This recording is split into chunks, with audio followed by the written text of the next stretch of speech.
Yes, sir. We're officially back at it. This is Boog Nice coming at you with the Articulated Comic Book Art Podcast, episode 92. I'm your host, Boog Nice. I got my mans with me, Pan Cheesy, Rick Dom. I guess the Colonel will be joining us shortly. Back-to-back weeks. We ready. How you fellas doing? Feeling good. Feeling good, Bug. How are you? I'm feeling good, man. Can't complain. About to have a glass of wine. Shit, I'm getting a little sauce myself. Excellent. Oh wow! Coincidentally, I don't drink any alcohol. It's all good. We'll drink your share. There we go. They're doing it for me. No doubt. So, real quick, I want to go ahead and say something for those of us that are watching live and see today's topics. You'll notice that it's split into two parts. We're gonna be trying something a little new this week, just doing a main show with like figure related stuff, and then an after show, which will just be like our pickups and stuff.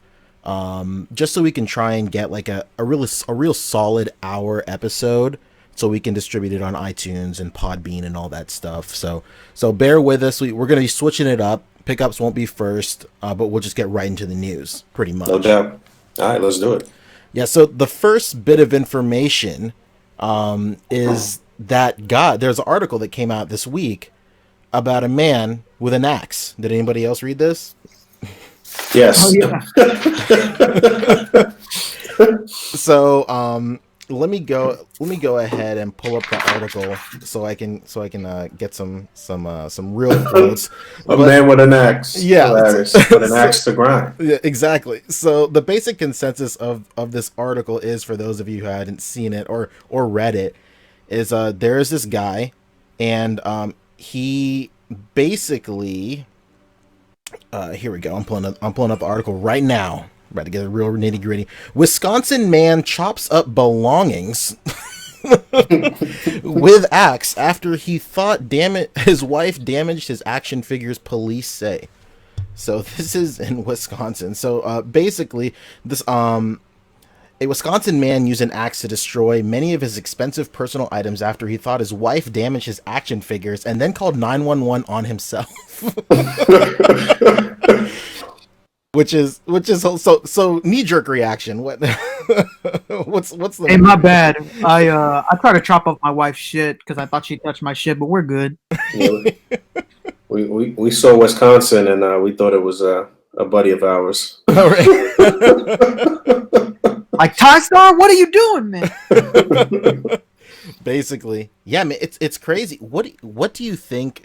What do you think the collection is? It sure as hell ain't Marvel Legends, because gotta be Hot Toys, man. Yeah, for sure. That's what I thought at first as well. Knee-jerk reaction was like, this is the Hot Toys collection, 100%. No question. Yeah, no offense. If this was like Funko Pops, this guy needs an intervention. Yeah. Related but unrelated, I guess, but related. Did you guys see that those quotes from Bill Maher? I did. You know what? We can talk about that right now, actually, if you want to. I was going to save it for the after show, but it's a great segue into that. What a sick fuck. I actually have the article pulled up, so I can go ahead and read those quotes off right now as well. No doubt. Let's hear it. So for those of you unaware, Bill Maher, he has had some beef with Kevin Hart in the past, as well Kevin as Smith. Oh yeah, my bad. He probably has beef with Kevin Hart too. Let's not mince words. Say it with your chest. But yeah, he's had some beef with Kevin Smith and the whole comic book community as a whole. He said some real out of pocket shit when Stan Lee passed away, and then because of that, Kevin Hart was all like, "Damn it, Kevin Smith." Kevin Smith was all like, "Yeah, man, it's pretty messed up." And then he started attacking Kevin Smith, and the quote that we're talking about is Bill Maher went on to say, "I'm sorry, but if you're an adult playing with superhero dolls, I'm sorry. I mean collectible action figures. Why not go all the way and drive to work on a big wheel?" Mayer said while showing pictures of various social media posts. Grown-ups these days cling so desperately to their childhood that when they do attempt to act their age, they have a special word for that now, adulting. So, I don't know why would he pick this fight? It's not political. What It's is it? it's Shit super has nothing interesting. to do with anything. Yeah, like, and that harkens back to, the age old discussion of people in like our hobby. We're at the end of the day, we're adults playing with toys, pretty No much. doubt, no doubt. But there's a balance to be had here, 100%, for sure. Like his I don't know, his fetishized version of the collecting community in his head is like the worst possible Yeah, version. no doubt, no doubt. But there's like the I don't have any hard numbers, of course, but like the general consensus, as far as I know, is everybody that I'm cool with in the community and that I've met and interacted with, we're just normal dudes, man. Yeah, easygoing, normal guys, no doubt. Family, kids, all of that good shit. It's kind of, Yeah, like it, I'm sure those people that get like the stereotypical guy with the sweatpants and like 400 pounds and lives in his mom's basement. I'm sure those guys exist, but the reality is most of us don't do that. Yeah, they're out there, man. 100%, I guarantee. it's funny. It's funny to see like subdivisions of like collectors and shit like that. Like we even get a little embarrassed by that stereotypical sort of collector and nerd. Like, you know what I'm saying? Like, Yeah. so it's weird, but I don't feel like we talk down on them though necessarily. You know what I'm saying? But it can be a little cringy sometimes to see that kind of stereotypical collector that's just like, damn, kind of giving us a bad name. But it is what Sometimes it it is what it is. You I don't gotta know band why together. I don't know why he would pick this fight though. It's so random though. Like I don't know. Maybe it was a slow week. I think Um, it's because like he was beefing with Kevin, and then he in that same article he was like, Kevin, man, you got to stop wearing the fucking hockey jerseys and stuff. You got to stop dressing like a kid. And then like from that it spawned into like, hey man, you got to stop just playing with toys too. While you're at it, stop playing with toys, Kevin. Like, he's like, by the way, Dude, everybody this dude plays with has- toys. This dude has some repressed feelings, no doubt. maybe Truly. he's a weird dude, man. He likes to date a lot of black chicks and shit. I don't know. I don't know, man. He's a weird motherfucker. That's actually why he felt so comfortable making that nigga joke a couple months back or like last year sometime. I don't know if you guys remember that, but he had like made a joke that was it wasn't funny because it wasn't funny, but if it was funny, I would have gave him credit. It just wasn't funny, but Damn. I just felt like he's comfortable, a little too comfortable because he's been fucking a lot of black chicks. That's really what it is. But A little too familiar. Something Rick and I were discussing last night as well. So He's a little too familiar. He's like, man, I've been dicking him down for decades. right, I got this. I could say it. I could say the N word. So yeah, fuck Bill Maher. But it's funny though because he did have. I did watch this segment from this week's show with him. He had Ann Coulter on there or whatever. This is not comic book related at all, but I was interested to see that, and he did kind of like play her a little bit. So he won a few points with me for that. But other than that, fuck him for that. I don't know why. I don't know why he would talk shit about Stan Lee right after his passing. That's nuts. It was crazy. So, I read another article as well where he like kind of did some cleanup on that, and he was like, "Hey, that stuff I said before wasn't necessarily at Stan's expense. It was just I was using Stan's death. First of all, first mistake, using Stan's death as a talking point to bring up something else I've been thinking about." And I was like, "Yeah, well, still, I don't know, man." Right? Yeah, it's still kind of foul. But I yeah. don't think so, friend. All right, moving on. What else we got?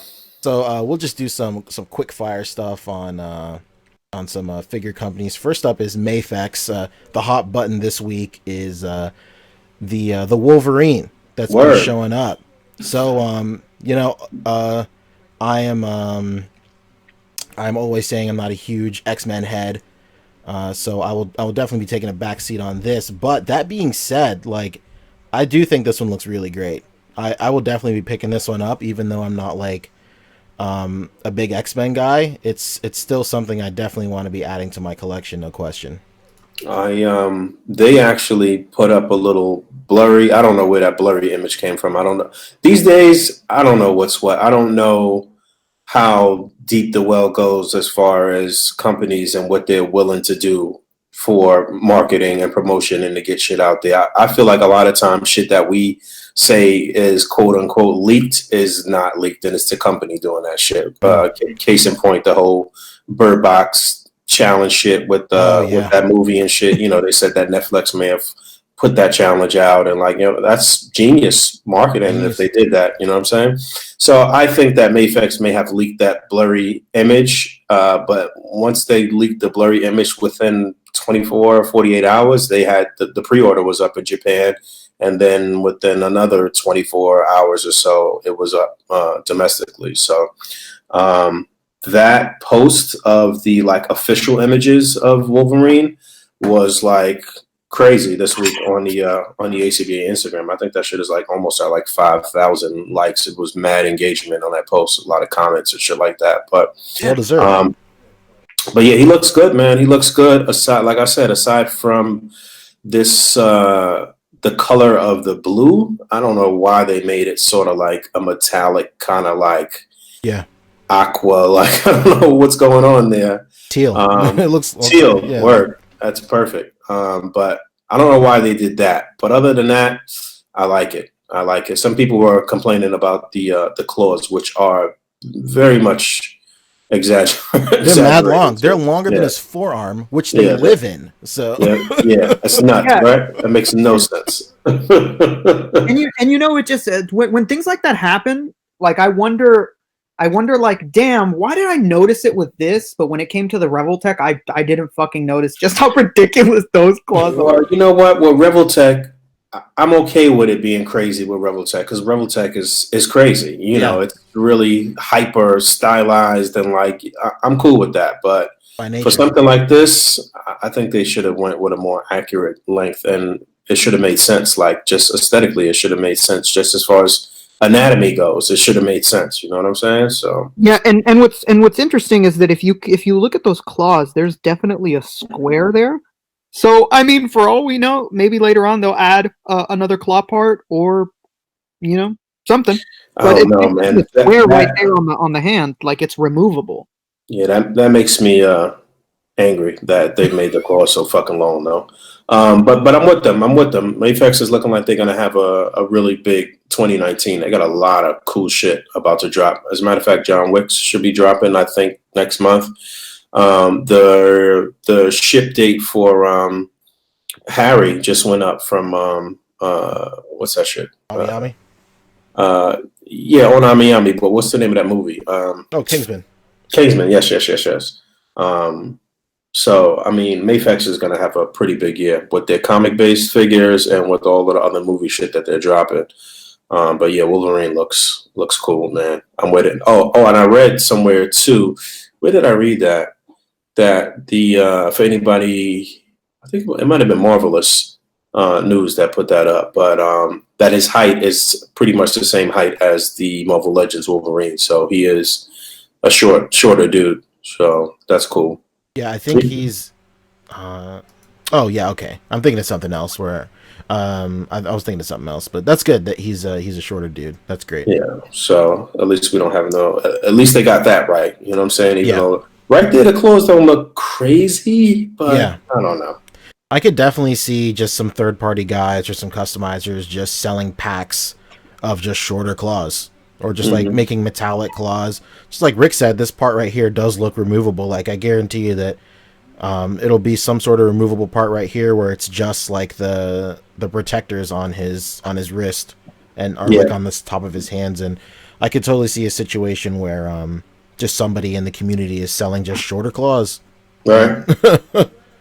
Like a lot of cats are getting like those really high level 3D printers now. So making something like that is not an issue at all. You know what? I'm all over the place, but I just keep thinking about shit as we're talking about this. Two things. Old boy put up the pre-order for his Tony Stark head that will pair with the Mezco Classic Iron Man. Oh shit. So I actually pre-ordered that earlier today. And you made me also think about, did you guys see that? I don't know if this was on the list or not. I didn't even read the fucking topic. Sorry. But did you guys see the, I think Stevie Bullets had posted a picture or the post in Plastic and Paint of dude that's selling the arm attachment pack for the Hot Toys Doctor Strange. Doctor Strange, yeah. I did see Yeah, that. that looked pretty nuts, huh? That's crazy, man. That is pretty crazy. Especially for like an independent. Yeah, just an independent dude. You know what I'm saying? That's fucking ambitious as fuck. Yeah, and like so the thing with that struck me is like it's just one great like solid piece. So like as soon as I saw that, like I know exactly how he made that. He just made a file and he 3D printed it, and that's all he has to do is just 3D print it, and then he'll just like paint it. It's getting so easy for like these dudes to just go out and just put out really cool like third-party accessories and stuff now. And I keep saying it, man. It's amazing where how much of an untapped market this whole thing of ours is. Like, you know what I'm saying? Like, there's people getting in where they fit in every day, making bread. You know what I'm saying? Hand over fist and nudging their way into the game, and like it's crazy, man. It's crazy, and that's all because of the love of displaying, collecting and displaying and doing toy photography and shit like that. That's pretty crazy, man. To be, and it's a great time to be a collector. It's nuts for how many years. I said it's nuts how many years all of us would constantly say like, why isn't anybody doing this? Word. And it's not even like, I don't feel like shit is oversaturated either, though. Like, you know what I'm saying? Do you guys feel like, it's too many dudes doing this? No. Like, I feel like it's something for everyone and something for everyone's taste. And like, I don't feel like it's overkill at all yet, No, I mean, maybe it'll get there at one point. But I don't personally think we're there yet. I don't think so. But yeah, this is pretty ingenious and innovative. So I'm assuming that the official Hot Toys version didn't come with anything, obviously, right? Not. Okay. Yeah, that's pretty crazy. Marco Art. Yeah, you got his little 3D printed face right there in the logo. He's doing it all. Yeah, I had a really interesting and like a good long conversation with somebody in PNP. I think it was that guy Austin. I can't remember how to spell his last name, but it starts with a W. Yeah, it's like Walkie-Meyer or something. Yeah, Walkie-Meyer, Walkmeyer. one of the two. Shout out to Austin Walkie-Meyer. However it may be pronounced, please correct us in the comments down below or anywhere else. You know how sometimes you just see a name and you know that it's like kind of difficult to pronounce, and you just make up your own pronunciation in your head every time you see it, and you just say it how you want to say it and shit, even though you know it's wrong. It's that Walkie guy. Right. And I had a really interesting conversation. He brought up, how he wanted SHF to do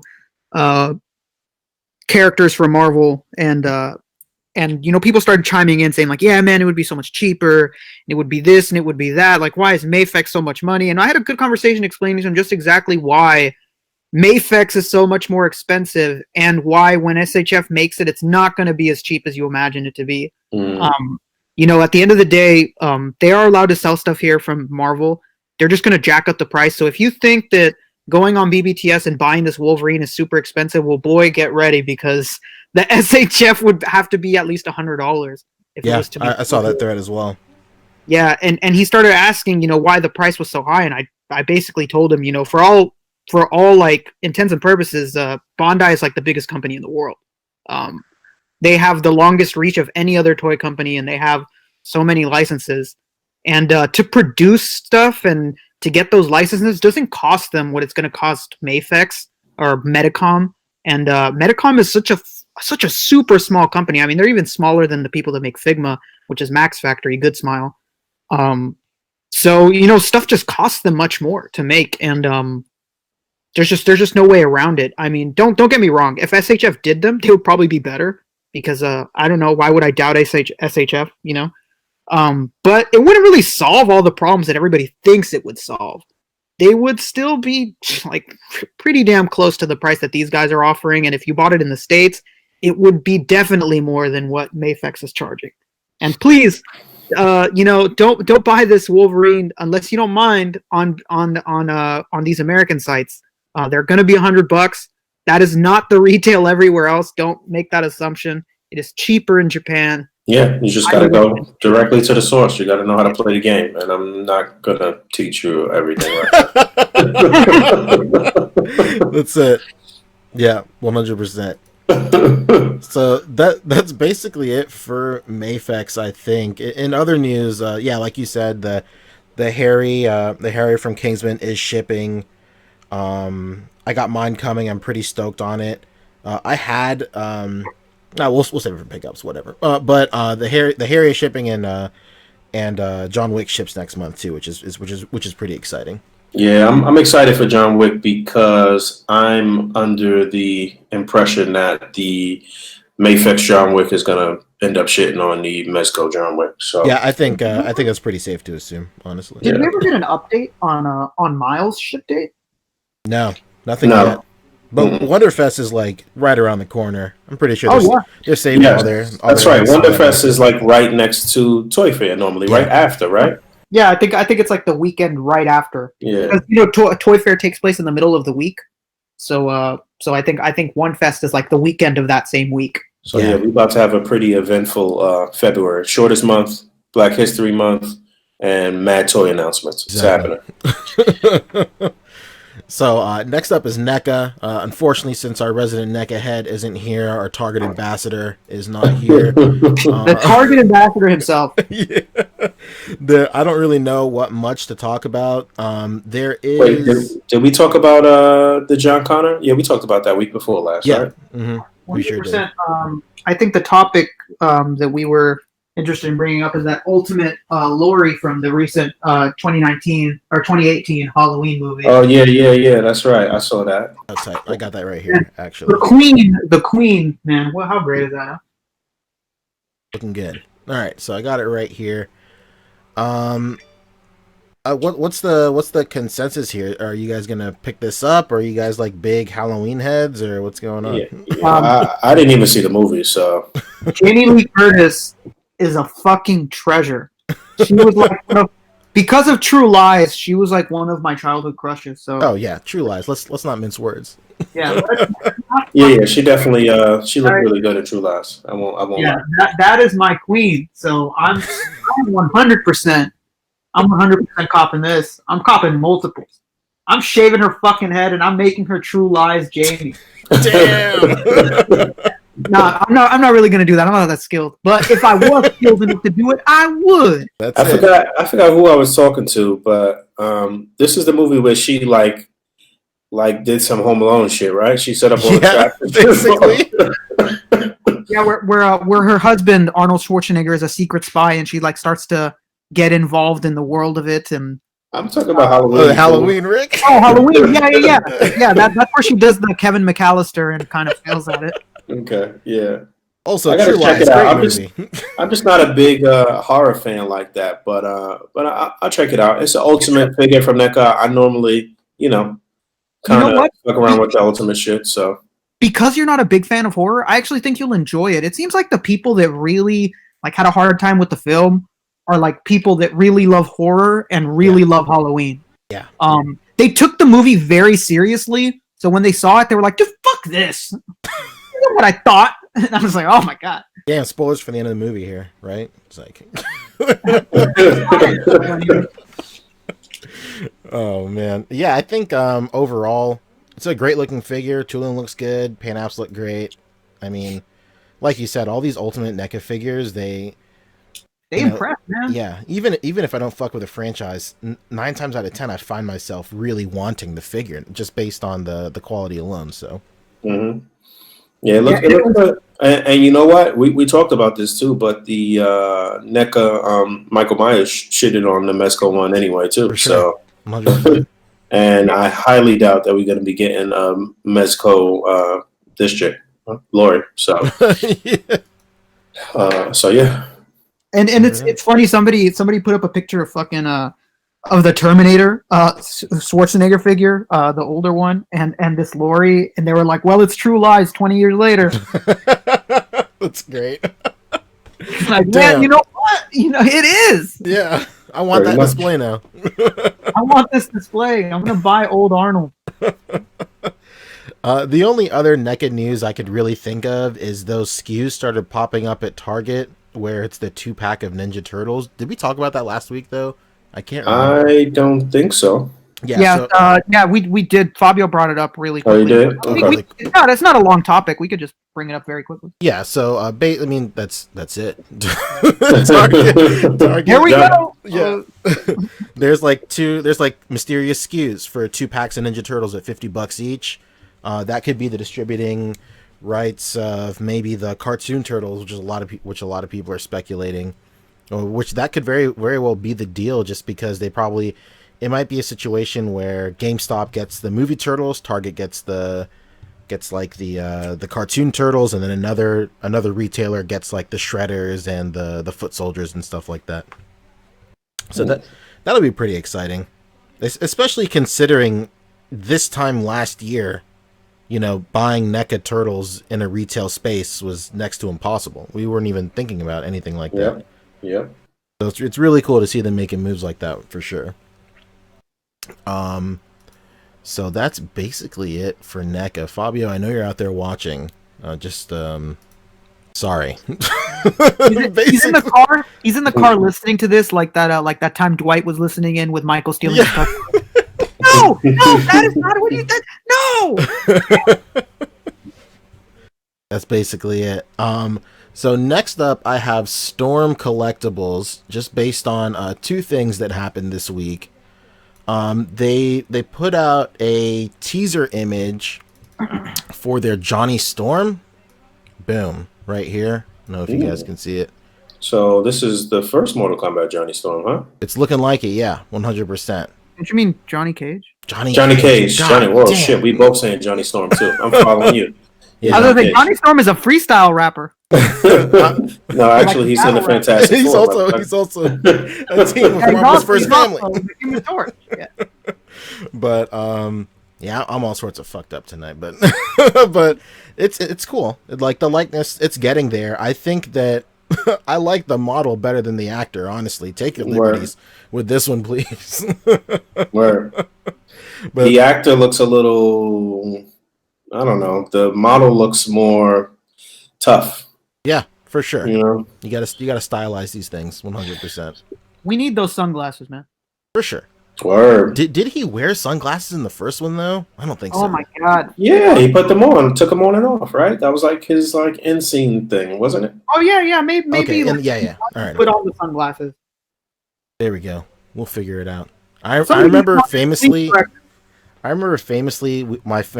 dad was having like a housewarming party where he invited all his friends over from work.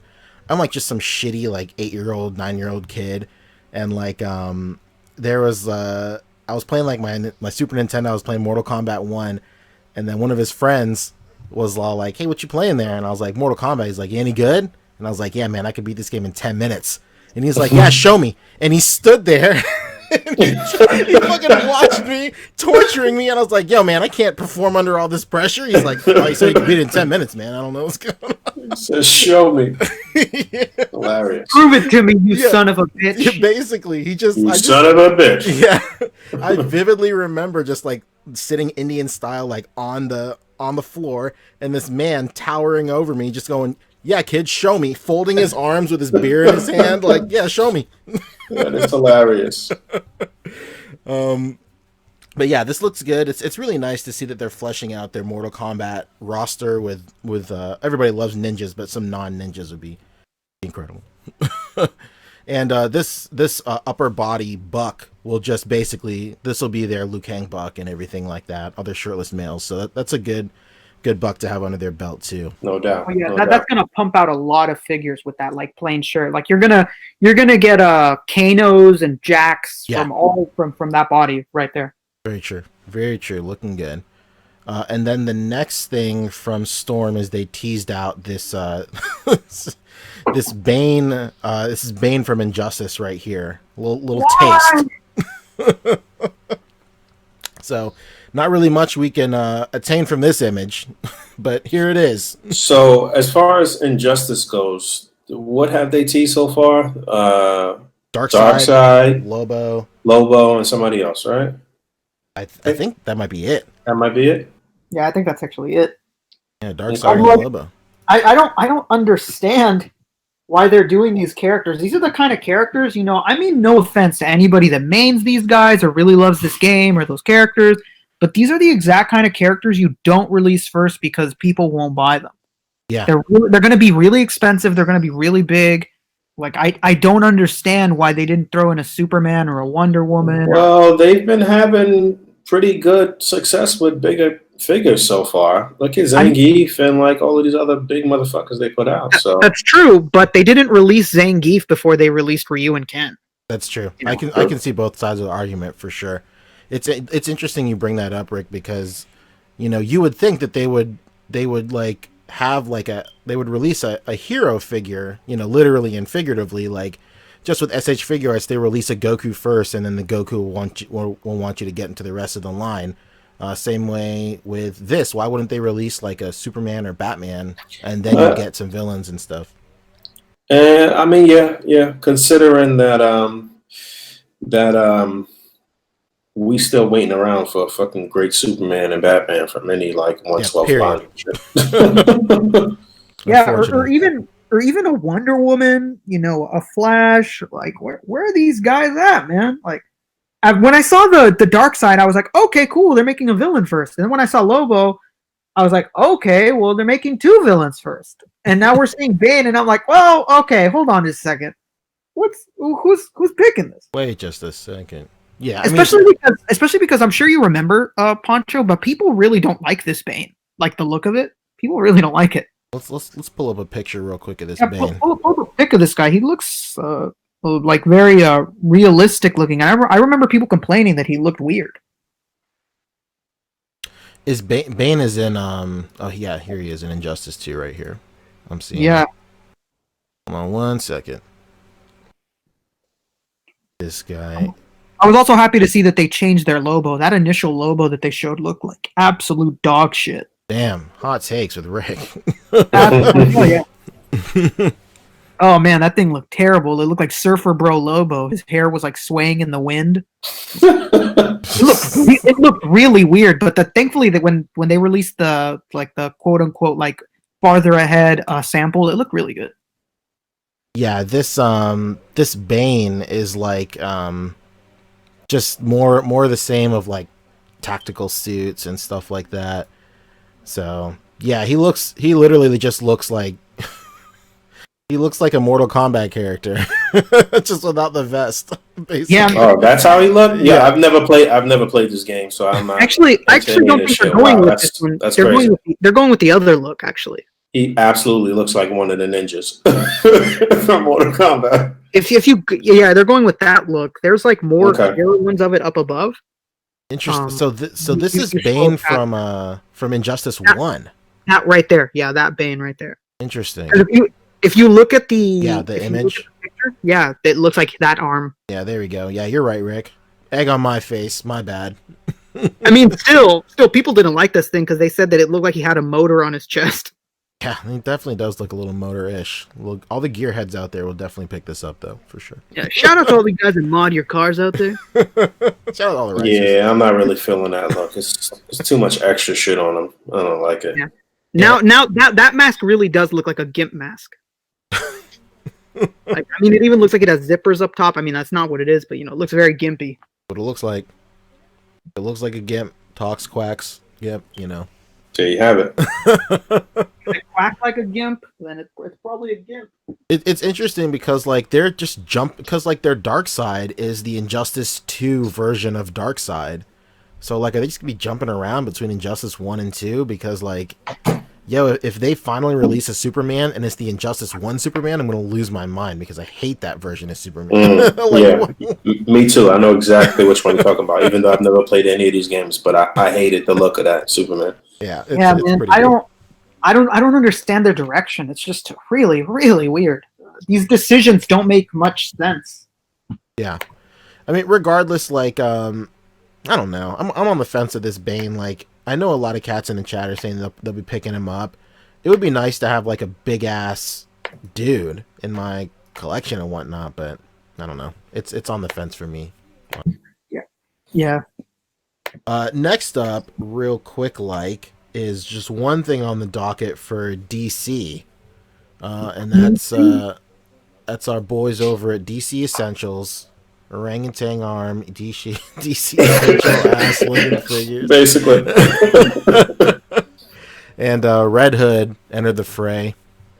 Basically, that was this week, right? Where Red Hood was revealed. Yes, Okay. just a few days ago. Yeah. Look at those yoga pants. It's crazy.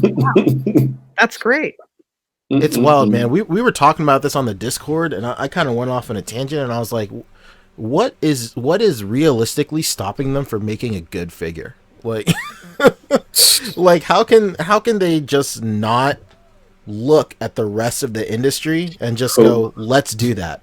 Whoever's behind this shit, their heart is just not in it. That's It's really like, what it is. you can go on Google right now and you can look up all the Red Hood figures ever made. It's like they all went out of their way to not make it what people want. Yeah, they fucked it up. Every single fucking one is a mess. It's the Joker sabotaging it, Rick. It's like, yeah, Gotta be, man. Somebody's playing a joke. It's crazy. Like, somebody in the Discord, Fuzz, shout out to Fuzz on Discord. He was all like, why can't I put his arms down? Like, why can't I put his arms down? And anybody in this line, why can't I put their arms down? He's like, can't put their arms down. Instant pass. Fuck it. I'm not buying this. Yeah. That's one of my major fucking pet peeves with action figures, man. If you can't put the arms to the side, can't fuck with it, man. Yeah, it's super Crazy. weird. And like the arms don't look crazy long right now, but they're still long ass arms, man. Yeah. And what's the major thing that's wrong with this figure, this release? You mentioned it. No trigger fingers. So they give you a fucking couple of guns, or they show some guns, but it doesn't look like he's going to come with any interchangeable hands to fucking hold the guns. That would be a travesty, man. I hope that I'm jumping the gun. Not just that, but when you go to Big Bad Toy Star's product description, it says that he comes with a quote unquote arsenal of guns. Yeah. It doesn't list that he comes with hands. Well, hasn't that been the norm though? They haven't been giving you any interchangeable hands, right? Yeah, for Essentials. They haven't, man. Let's hope that this is just like a mistake. Like this wasn't the figure hands they were supposed to put on. That would be fucking stupid. And like I said, that lends credence to what I'm saying about whoever's working on this shit. Their heart's not in this shit. How could you forget trigger finger hands? Somebody with guns. Shit's crazy. Yeah, at this point, like an arsenal of guns without trigger fingers, like just nix one or two guns and give me some fucking trigger fingers. Basically, it's fucking torture. This is like action figure collector torture right here. Yeah, if I have a Red Hood, I got guns, man. If I'm buying this Red Hood, there's a 90% chance that the person buying this Red Hood has guns. So just relax and just give me some hands to hold them, you know? Right, basically. Right. Fuck it, I'll find my own guns, no problem. It's crazy. It's like going to a dealership and buying the wheels separate. Like I've been seeing Red Hood customs since I've seen customs. So like, you know what I'm saying? Like they've been people that love DC have been wanting a great Red Hood figure since the beginning. Since the character came out, man. So yeah, well, it's unfortunate, man. Yeah, no doubt. It's really unfortunate. Yeah, it's a sad state of affairs, unfortunately. So the next thing on the docket is our friends at Mezco. They unveiled this teaser image right here. I'm about to pull this bad boy up. Boom. It's on Mezco Toys 2019. I assume this will be, a Toy Fair reveal. No question. Yes, no question. So, all the internet sleuths have decrypted it already. Yes. Yeah. This was another post on the A.C.B.A. Instagram that had a lot of engagement this week too. But yeah, what you guys got? I guess we already know. I've seen some people put Photoshop the actual shit in there already. There's only one that I don't know. And it's like my guess is that it would be Shuri, the person with the random knot on the top of their head. But That people are definitely saying, looks like new movie Hellboy. That looks like movie Captain Marvel. That looks like Harley Quinn, Pennywise, and then the Mezco Bug guy. Right. Well, why would they do the fucking Mezco bug guy? It's crazy. Yeah, like I don't know. Yo, after Diabolic, the sky's the limit, honestly, with these right. guys. that Mezco Bug guy. That's like the kind of thing you make and you only give to the staff. Yeah, that's interesting. Oh shit! What if that's the fucking Toy Fair exclusive? Yo, if that, Oh my if god, that's the Toy Fair exclusive, Bug, dead ass, I want that thing for sure. Because I know you're not gonna fuck with it in any Hell manner no, I don't at want all. that shit. Well, I'll tell you what. Isn't he in a suit though? It looks like he's in some sort of. He's got like some. I don't know. Look up the image of him. He's in a suit. The bug guy's in a suit, right? Oh, okay. Let's see. What's his name? I don't even know. type in Mezco Bug. Mezco Bug. Yeah, let's Typical Mezco Bug. let's see. Oh shit, he sure is. Okay, let me pull this up. His name is Gomez. That's right. Damn, big shout out Gomez, man. Yeah, big shouts out to Gomez right here. Putting it down. Here we go. Yeah, here he is. He's in a suit. He's doing. Yo, what if he's in the same suit as John Wick and he just? Yeah, I was just thinking that. No. Pretty sneaky, sis. That's what it's gonna be. Wow, Man. that's what it's gonna be, bro. This is John Wick. There's your John Wick, people. Hey man, to their credit, if this really is the Toy Fair exclusive, this is a smart Toy Fair exclusive. Yeah, it's something for people that go out of their way to go to the booth, brand loyalty and all that shit. So, it's pretty tight. Would I prefer something else? Of course, but like, it is what it is. I am really interested to see what it's like, but I'm just into weird shit like that, so that's why it appeals to me. And I know Boog is mentally checked out at this point. So. Yeah, I'm thinking deep about this being John Wick. That's why, and I'm just like, I don't know how I feel about that. I feel a little dirty. I don't know. I feel gypped. And I also just peeped that somebody's got pictures of the Revoltech Deathstroke. Some account here on Instagram. I guess we'll share that later, but it's not that important. But yeah, that looks like Captain Marvel in the middle. Yeah, Captain Marvel. That's what a lot of people are saying as well. That's just her mohawk right there. Mm-hmm. She's got the Oni tail. That's the Oni tail. And I don't need a fucking Pennywise from Mezco. Yeah, how many Pennywises do we need? Basically. And also, no offense, but like, why do we get a Harley Quinn before we get a? Oh no, I guess we already did. I was gonna say, why didn't we get a normal looking Joker? But we did. I just have that Hot Topic Joker burned in my head. I'll tell you what, this Harley Quinn better not be the same fucking buck as Catwoman. Oh boy. Single joints, man. And I hope it's not some like Hot Topic fucking Harley Quinn. I hope it's a good version that we could match up with the Jokers that we got already. Yeah, need pretty tight. I think I'm the only person on the panel, let alone the planet, that is pretty excited for that Hot Topic Joker though. I enjoy the aesthetic of that one, but when it comes to what you said, Boog, yeah, like I hope this is just gimme Harley. I just want just give us a nice classic looking ass Harley, and then go nuts with whatever you want to do. Yeah, do whatever you want after that, but give us a classic one, man. But who knows? Even that Hellboy, what we think is Hellboy, something looks a little weird though. Like I don't know. His proportions look funky. His leg is like thin. Yeah, I don't know, man. But what was the consensus with people with the trailer that we saw so far? Did people like that shit? I thought it was ass. Yeah. Okay. What trailer? What trailer? The Hellboy trailer. Oh, it looked fucking terrible. Yeah. And like I'm the resident, I'll give it a chance. I thought that was pretty okay. Yeah. That is true. That is true. To hear you say that is pretty surprising, no doubt. It's weird. Like I just don't get it. Like the tone is so weird. The tone in the trailer is weird. The tone that you get from all like the press releases is it doesn't match up with the trailer, and then like it's just like the movie just looks like, hey, those other two movies, yeah, that's us too. Get it? Like nothing ever happened. We didn't change any cast or anything like that. Right. Yeah.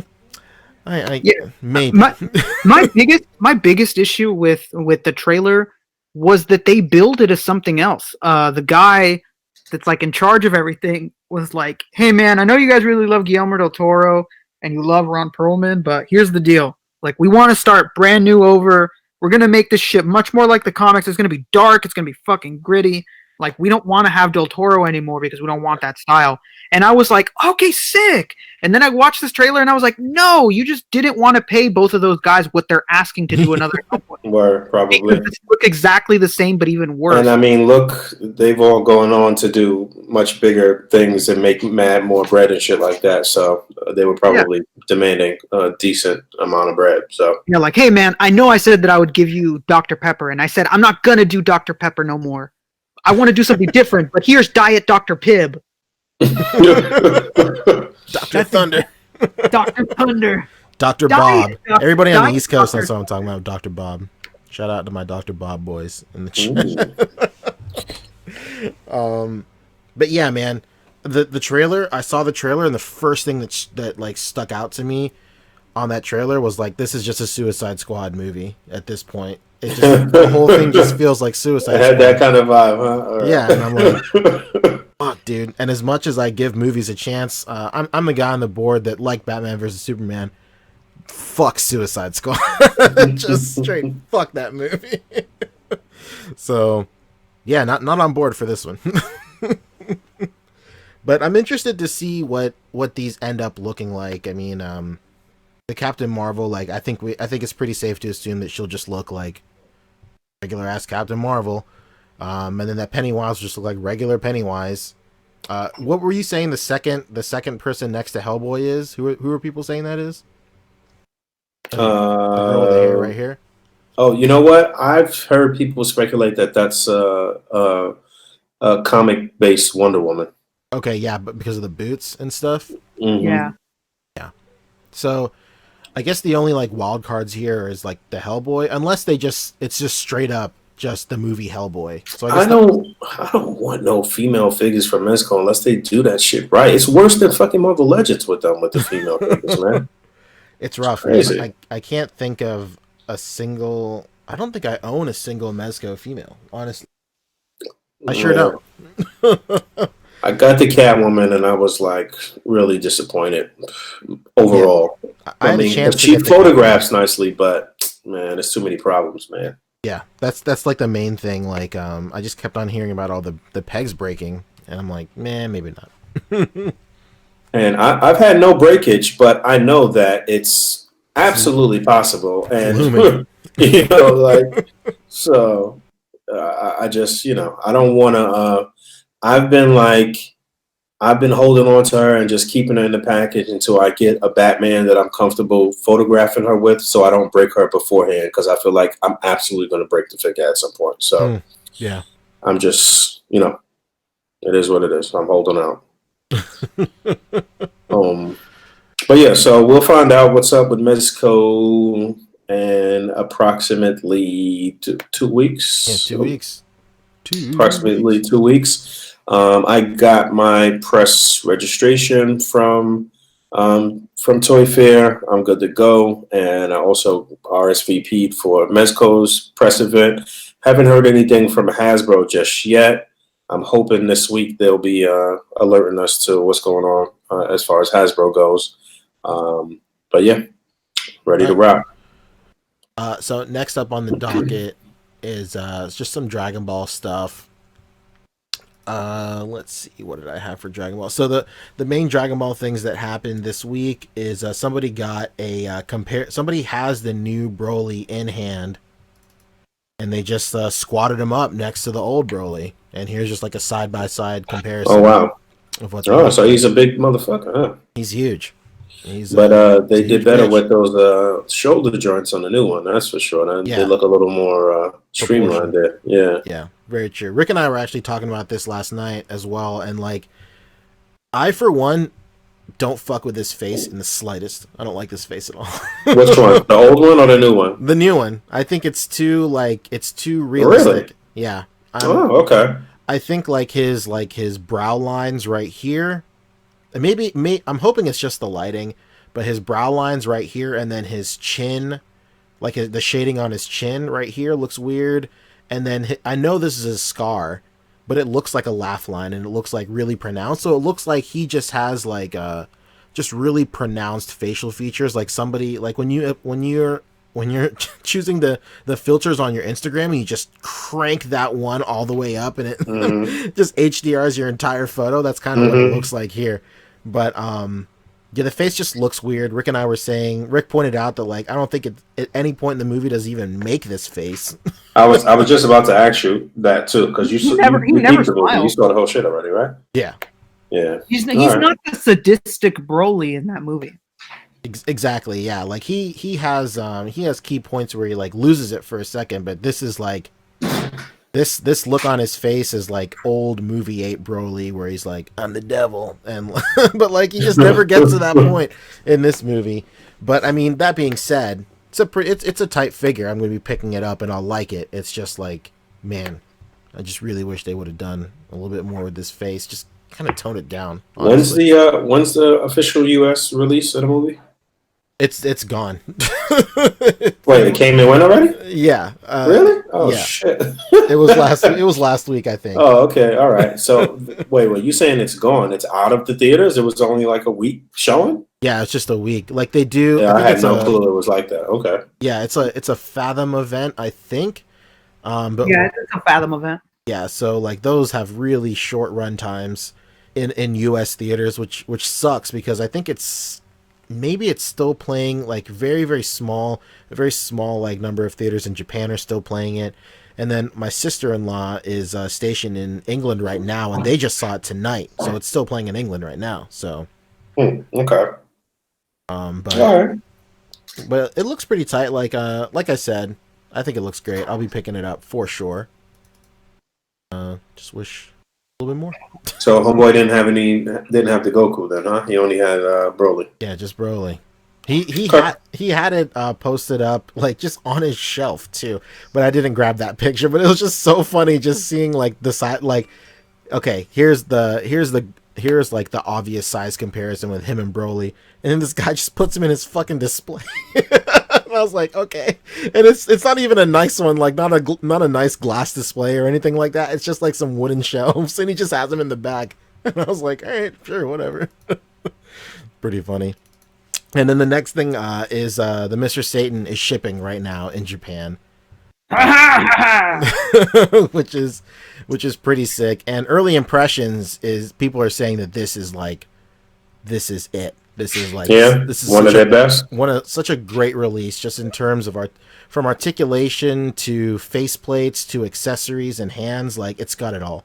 Yeah, he's got the dog in there. That's dope. Everything, man. And the dog is the right color this time, because like every other version of the dog that came out, he was like really oversaturated and mad brown. Saturated, yeah. But yeah, man. I love when lines dig into their B and C characters and shit like that, man. Yeah, for sure. There's a Japanese toy photographer. He got this shot right here. Super great. Oh, nice. So like the range of movement is there. Like you can really see the I think like the way that they sculpted his double jointed elbows look really good. Yeah. It's like just it reminds me of something else. Damn, what does that little cut remind me of?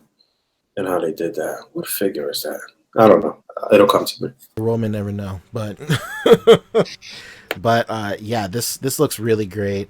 I didn't pre-order him anywhere. I'm just it's because like it was one of those things where it was like Nippon Yasan only, and you had to pay like the full $80 at the time, and I'm like, yeah, I don't know, I don't got the bread to spend on that right now, so I'll probably just go like the eBay route, or if he's still in stock on like maybe Nippon or eBay Link or something, then like I'll add him to something else I'm picking up or whatever. and then I'll grab them. As much as I love Mr. Satan, like I know I can't wait. I know I won't be able to wait until the Bluefin release, but if I don't get him right now, I'm not killing myself over it. You should pre-order him on Big Bad Toy Store just as like a placeholder. A safety net, yeah. I have him pre-ordered. Okay, all right, good. That's like my go-to. That's my method. Like if I can't get him on any Japanese site, then as soon as BBTS goes up, I'll do that, and then as soon as Amazon goes up, I'll do that too. Just as like at least I'll get one at that point. Mm-hmm. Amazon has had them up for like a long time. Yeah, they sure have, yeah. So who knows? We'll see. And then like the kits for Ultra Instinct Goku, the figurized kits for Ultra Instinct Goku and the Broly are shipping now too. I don't have any photos of them, but they're shipping now too, which is pretty tight. So if you want like an early whack at like some Dragon Ball Super Broly movie shots, just pick up that figurized kit. But don't play yourself by saying that it looks better than the SH Figure Arts, because we know you're out there. Classic. Next up real quick is so Tamashii announced that they're actually opening up their own store in Tokyo in Akihabara later this year in April, which is pretty tight. So it's a three-story store where it's the first floor is the event floor, the main floor, and then like a high grade floor for what I assume is just like Gundams and Gunpla and stuff like that. I wonder if they're going to be doing other like events there now, like, you know what I'm saying, like major events and shit. Yeah. So I'm thinking like how they do like the Tamashii tour here, like they'll start off that junket here in their the first floor of their that store. Makes sense. Yeah, that would make sense. Word. Yeah, and this will probably be a nice place for like they'll obviously tour with like all their prototypes and stuff to different cons, but like the event floor is where those prototypes will live, and then people can just come in and look at that shit and stuff. Hopefully that's the case, which would be pretty cool. Which seems like a great move, honestly, because that's what Hot Toys does, I believe. Where in Hong Kong, I think like I'm super new to this this scene, so just take everything I say with a grain of salt. But I'm pretty sure that's what they do with Hot Toys in like Secret Base and stuff. Like the two main stores that sell Hot Toys, like they put their prototypes on display in like their home stores, which is really cool. So you don't always have to like wait for a convention to roll around. You can just roll up and just check it out, honestly. Roll up on these dudes, man. Hit them up. Yeah. So I'm pretty stoked. Boog famously said as soon as we shared this in the group chat, like, you guys know you don't fucking live there, right? Which is hilarious. Like, you're gonna be going down the street to this shit. No, bro. But it seems like a cool like destination and stuff, and it'd be nice. It's nice for them to have like a home base. Yeah, the reality is, man, that Akiba is like a really like a strange place. It's like everywhere is a mixed bag. Like you go on a floor and it's like, well, here's fucking Godzilla next to Figma, next to Kotobukiya, next to Hot Toys, next to this, and like it's cool that to see a company have just a building that's theirs and it's not gonna like mix in with everything. Like if you've ever been to like Frankensons or like those type of toy shops where everything's just in a glass case, like that's exactly what most Akiba stores are.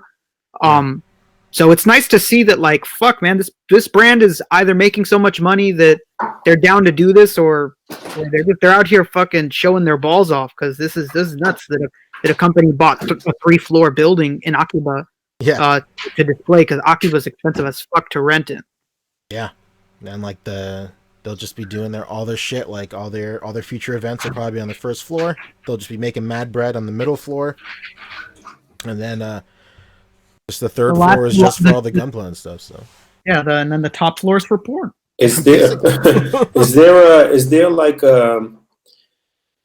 I guess there were Toys R Us's in Japan before Toys R Us went out of business, right? Yeah, they definitely had Toys R Us out there. There might still be Toys R Us's in Japan. There's still Toys R Us's in China.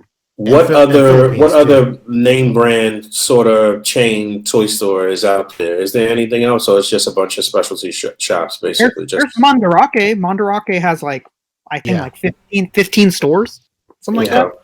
So that's Yeah, that's like one thing that comes to mind, but like Akihabara is just like a big culmination of like not mom and pop shops, but like specialty little shops and stuff like that.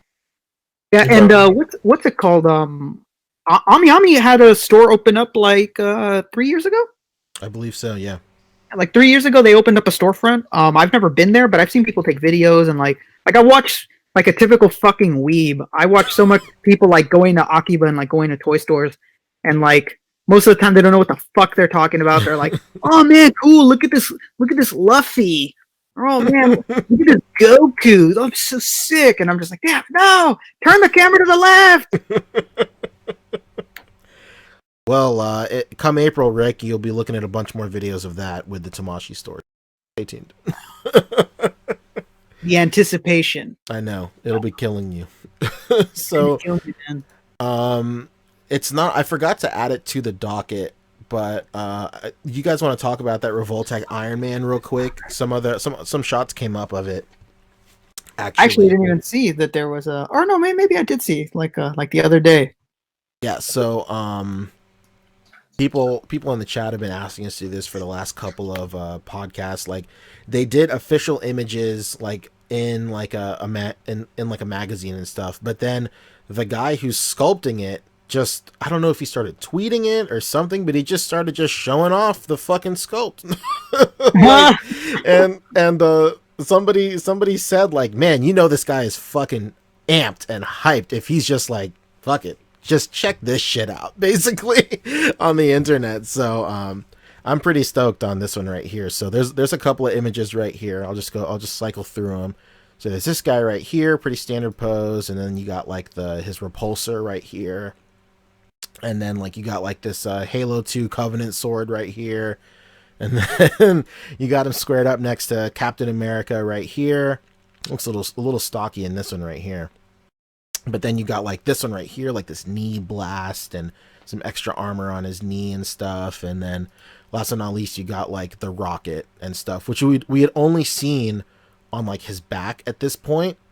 But it's tight that you can like attach it to like his wrist or just other stuff like that. So knee-jerk reactions to these images. I was never actually gonna buy this Iron Man to begin with. Uh-oh. So I think it's all right.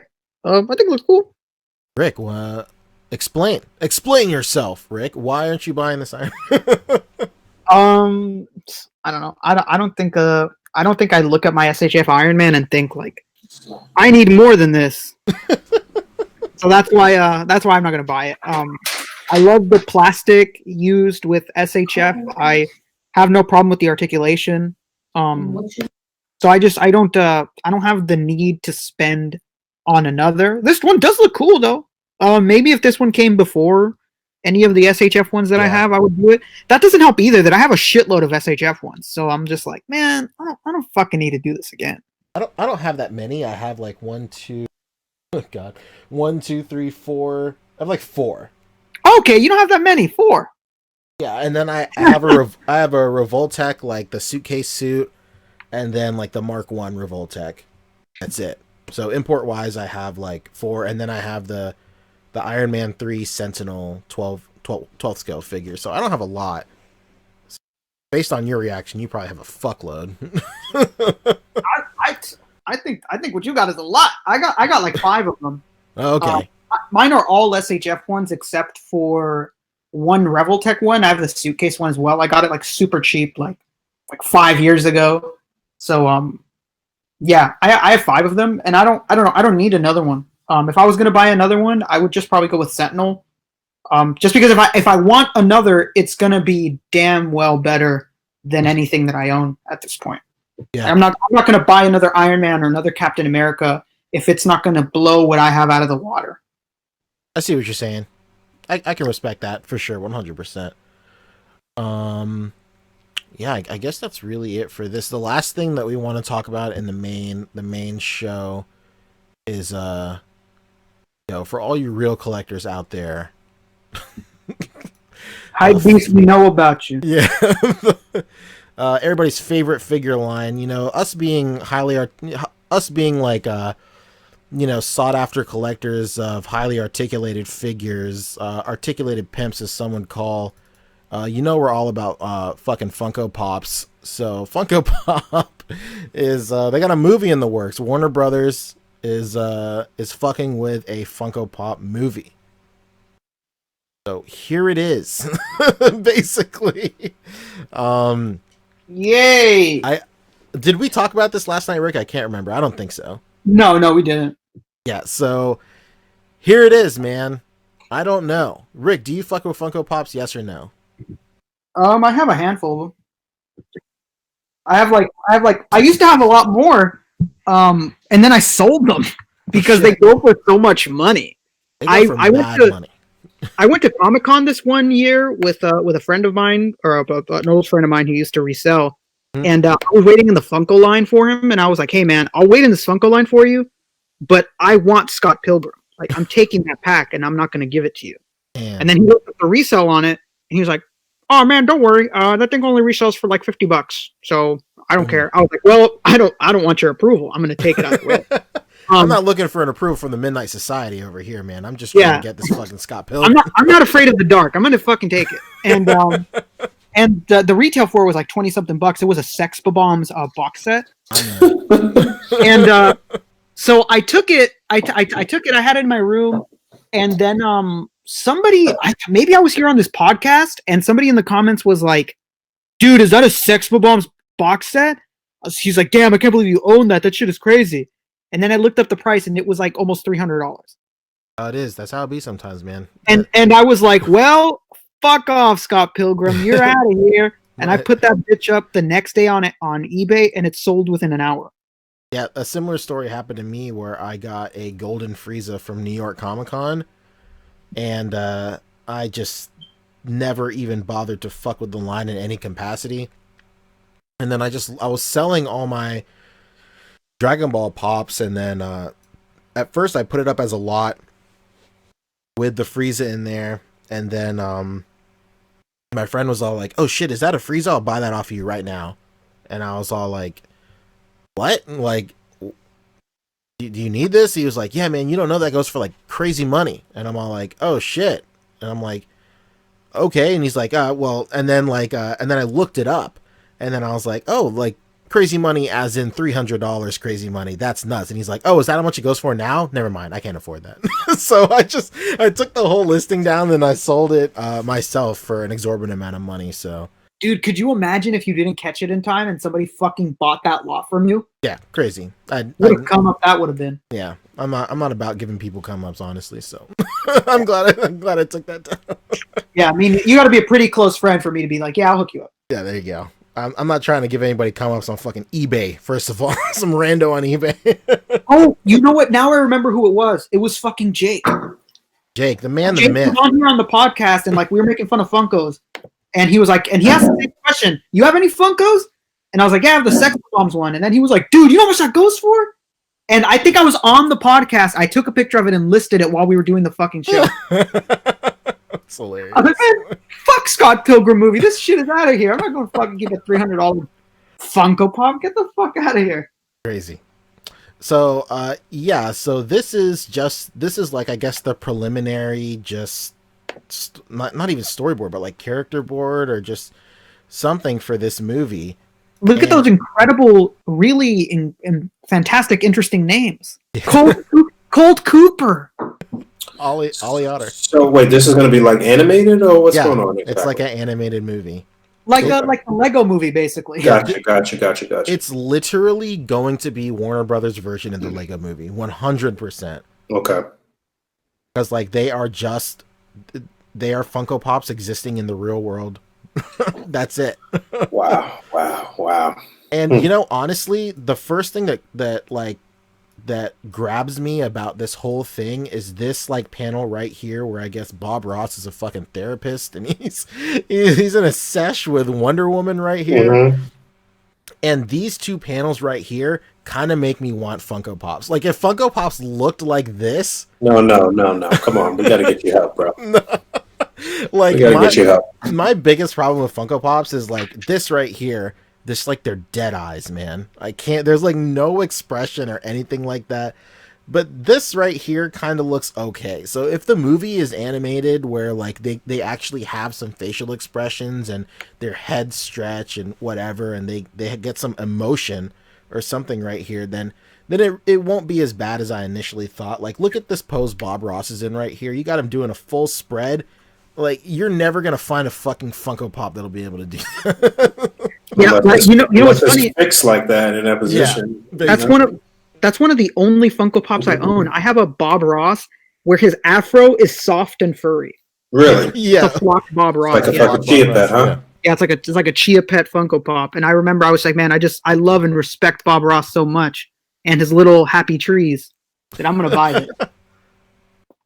Oh, correction. Lego Movie is made by Warner Brothers anyway. Shout out to someone in chat. Somebody said that. Shrill Galaxy. That makes sense because they make the Lego Batman movie. So boom, yeah, that makes sense. So like, it's just another property they have under their belt, and they're like, "Yo, Lego Movie made mad money." So yeah, it did. Let's do that. And they've had 2 already, right? There's been 2 Lego movies, right? The 2 second Lego one- Batman the movies. one is Right? about to come out. Yeah, hopefully it's good. The directors have never done a sequel. I think. Don't quote me. But I think I read that those directors have never done a sequel to any of their movies, and this is like the first sequel they're doing. So hopefully it's great. You're pretty tight. Interesting. But that's basically it. Be sure to tune into the A.C.B.A. podcast for all the up to date information on the Funko Pop movie because we'll be doing this week to week. As you can tell, we love Funko here. So we're gonna be fucking on that ball. Man, 100%. So basically, so the way this is gonna go, I guess, is this is just the end of the regular podcast that I'll try and upload to like iTunes or Podbean or whatever, and then just stick around, everybody that's watching us live. Stick around because we're just gonna roll right into the after show, basically. So here we are in the after. Just like that. Yeah, go back to this. We're gonna still be here, just in a different session. Yeah. So the first thing so the after show discussions. Boog, how much time do you got left? Actually, probably about another 20 minutes we could rock. Okay, so the topics are for after show is pickups, Broly movie spoiler talk, what to grind on, and Discord posing channel. Posing challenge. Let's burn through pickups, and then I kind of want to do what to grind on and Discord posing while you're with us. Honestly. Okay. All right. So this past week, I don't know that I got anything new. I don't think I got anything new this week. Actually, I have the Harry figure coming. No, I did get something this week. What was it that I got? Oh shit! I got the SHF. Infinity War Hulk, and I was shooting him before and finishing up a video for tomorrow and a shot for tonight, I guess. And yo, this figure's the truth. I put him in my top 10 before I even had him in hand, and I'm not disappointed. This figure is the fucking truth. If you don't got this figure, man, you bullshit. Best Hulk that we ever got so far, no question about it. Where'd you get them from? BBTS? Yeah, BBTS. And don't get me wrong, some of the older Toy Biz sculpts for Hulk and like the sculpt for the Face Off Hulk and all of that shit is all good and fine, and you know they definitely have a place in history. But yo, SHF knocked it out of the park with this guy. Only other thing that they could have done was added maybe like 2 other hands, flat palms or something. He could do like a clap or whatever. I don't know. But the figure's articulation and look and size is on point, man. That was the one thing that I got this week. So, and I'm really happy with this guy. Rick, what you get? I got those Star Wars archive figures yesterday. Oh yeah, I saw those in Forbidden Planet this past week, but I didn't need them. I already got all the bounty hunters and shit. So I actually stood there for like 5 minutes looking at the Luke figure to see how much different it was than the first one we got, and if I should pick it up. And I debated whether or not I should pick it up. Oh, and I'm lying. That reminds me. I bought I bought Vision and Hawkeye, I think, from the vintage wave. No, Finally, Vision and Ant-Man. Vision and Ant-Man. Did you open them? Nope, I left them at work. That's why I forgot. They still in my office, so that's why I forgot I bought them. But I definitely want to do that head swap on Ant-Man with shaving down the multiple man head and putting the old Ant-Man helmet on that head. I forgot who originated that, but I think Slings was the one that showed it. What did you think? Somebody shaved down the head on one of the extra heads from Multiple Man, and then put the old Ant-Man, Toy Biz Ant-Man helmet on there. Good. And it looks real cool, because I do not like the head sculpt on the vintage wave version. But yeah, sorry to cut you off. I got all in your shit. My bad. Go ahead. Some guy yesterday at Target, like, I don't know if he just looked at me and was like, I don't fucking like you, so I'm going to get you in trouble. I'm going to get you in trouble because you wear nice shoes and Supreme, or or maybe he was just like trying to let me have a come up. He was a fellow toy collector that was just trying to help me out. I don't know what the fuck the case was, but I was standing in the line and I was going to pay for two archive figures. I got IG-88 and I got fucking Bosk. I saw Boba Fett there, but I've had Boba Fett since the initial release, so I didn't care about grabbing another one. And so I'm there paying for it, and the guy's grabbing his bag, and he looks at the lady ringing me up, and he's like, "Hey, those are buy one get one free, you know." And the lady's like, "What?" He's like, "Yeah, those are buy one get one free. You shouldn't be charging them $40." Hell yeah. And he just walked away, and she was like, "Are these buy one get one free?" She looks at me, and I was like, "I don't know, I guess." Bitch, I don't know. You work here. I was like, I don't know. I guess I was like, in the moment, I was like, I didn't know that, but I guess if he said they are, and she was like, okay, and then she marked them buy one get one free, and then I asked a couple friends through messages, and they're like, yeah, man, there's no fucking buy one get one free going. Hell no. I was like, damn. So was this dude trying to set me up? Was he trying to help me out? Like, I don't know what it was, but I ended up getting two for the fucking price of one. I only paid $20 for Bosk and a fucking IG-88. Hell yeah. So I'm not complaining. I just thought it was so weird that he just totally made up something that wasn't true. I saw that paint on the IG-88, and it didn't look that much better than the original shit. No, it's just a gold dry brush. It's not like particularly great. I just never got the original IG-88, and I no offense, man, to anybody that loves Black Series, but I would never pay a fucking penny over retail for Black Series. Oh yeah, nah, it's not happening. No. So when I couldn't find IG-88, I was like, well, there it goes. There it is. Black Series, just Star Wars shit in general, they take advantage of their fans, man, because they'll give you some bullshit. They know that you're gonna buy it, no matter what. That's one of the biggest reasons I refuse to do shit like that, because I know what Black Series is on. I know how they treat their collectors and their fans. I'm not about that. So I'm not. Not only do I think that they're not worth more than their retail, but I don't respect the people that run the line to begin with. So I was not about to do that. You tell them. Yeah. That life. Nobody tells a woman what to do with their body, baby. And I finally, Team Amazon over here, I finally got my Trunks figures. Those are fucking incredible. Yeah. I got 3 Trunks. I love them. They're fucking awesome. You know, figure of the year. Yeah, I love it. I don't know. I'm never disappointed when I open an SHF Trunks figure. They always come with like the most stuff. And it was funny when I was opening the new one, my brother saw my old one next to me, and he was like, "Damn, why does that other one come with so much?" Because it was the first release, so it came with like 15 hands. And I was like, "Oh, I don't know. They're just cheap now. They don't do it." He's like, "Man, that sucks." My brother's not really into Dragon Ball. He just knows who Trunks is, and he really likes Trunks. I'm gonna write a letter. Yeah, I was like, "Yeah, man." I was like, "They're jipping people." He's like, "Man, that's fucked up." And he walks in. Well, my brother's like 12 years old. And he walks away.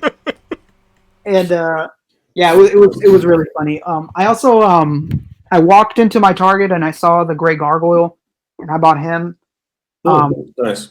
Yeah, he's a nice figure. I like the mold. One of the standout ones, definitely, from when I say stand out, it's a standout for that wave, sure, but just to stand out in this first 3 waves for this year too, Yeah. because they've been not that great. I really like that figure. I also, even though I said I was not going to buy one, I bought a regular Carol Danvers, the one with the jacket and the fucking cat. Heyo. And I'm I seeing don't know. that fucking cat everywhere. Yeah, I bought it because I was like, man, I was like, man, at least I can like take Carol's arms off and take the jacket and like put it on Mary Jane or something, and it doesn't hurt to have a cat. And I just ended up buying it, and I sold my friend the head that comes with that figure for like $8. Whoa. So yeah, I basically got the figure and the cat for $12, so can't complain. And No doubt. I think that's the only thing I found. If I'd seen the whole wave, I would have bought Nick Fury and Marvel, but I didn't see the whole wave. I just saw like a handful of figures. So so for me, everybody on the podcast has been with me through my journey of Hot Toys. It's only been a month, but of course your boy is 5 fucking figures deep, unfortunately. God damn. So my Electro came in the other day, and I really like that figure. Once again, one of the few people on this planet, not only this podcast but this planet, that enjoyed Amazing Spider-Man 2. And I really like this Electro figure. I think it's super tight. So the only Hot Toys I own are a Sam Raimi Spider-Man, a Amazing Spider-Man 2, the Electro, and then an Iron Spider from Infinity War. And it was interesting seeing the Infinity War Iron Spider, like his head is it's not on a joint, it's just a magnet on his head. And it was interesting to see that technology way back in the Electro as well, which I thought was pretty tight. And actually, during the podcast last week, while we had David Vonner on, also for those of you who don't know, last week we had David Vonner on of Toy Biz Marvel Legend era fame. So if you haven't checked that out, check that out as well. But in the middle of his interview, I was like watching this bid for an Amazing Spider-Man 1 Hot Toy, literally like a fucking hawk the entire time. And then multitasking like a motherfucker. Yeah, and then so I have I got all these fucking tabs open for like the podcast and all that stuff, and I'm running the podcast, and luckily you guys really vetted all the questions for David and stuff, so I was able to focus all my attention on winning this fucking bid for this Amazing Spider-Man 1. So it gets down to the wire. I do my scumbag sniping, and I snipe him, and I get him for $1.15, which is crazy low for an Amazing Spider-Man 2. This guy usually goes for $2.90 or something like that. Damn, so, I know homeboy that had it up was pissed. Yeah, he's fucking mad. I guarantee you. And I had to I already had my mic muted and all that shit, but I just had to manually mute the stream because I was like, fuck yeah, I was screaming. I was so stoked. So I got the Amazing Spider-Man 1 Hot Toys coming at me. So I'm pretty excited for that one. It's pretty nice. Fabio, I can't remember if it was Fabio or you, Rick, who said it, but it'd be nice to not only have different generations of Spider-Man, but different generations of Hot Toys articulation as well, which is pretty tight. And I think this is really where I'm going to kind of pump the brakes on Hot Toys a little bit, because Spider-Man got me into it. And then aside from Spider-Man, there's not really a lot that I really want to dive into that much. Maybe an Iron Man. I do want an Iron Man, but aside from that, there's really not much I want. Maybe the last thing I'll get, I know I'm fucking backtracking as I'm saying these sentences, but maybe I'll do the Harry Osborn from Spider-Man 3 as well to go with my Peter Parker. Are you gonna get the Mysterio? Did they announce a Mysterio? Oh, they will. Okay, yeah. So I mean, there's no doubt. Yeah, so I'll get the Far From Home suit, because I don't have the tech suit or the homemade suit or any of that shit. So I don't have any of that cool stuff. And it's it's this Iron Spider, even though it's a great figure and it's a great Tom Holland head sculpt, it's like torture because you have this incredibly crafted figure, but because of the material they use for the suit, you can't fucking pose him. So it just sucks. So Yeah, hopefully the like the stealth suit or like the new black suit will have some options for some crazy dynamic shit. Yeah, that homemade suit that I had was like one of the most posable Hot Toys I've ever fucking had in my life. Yeah, 100%.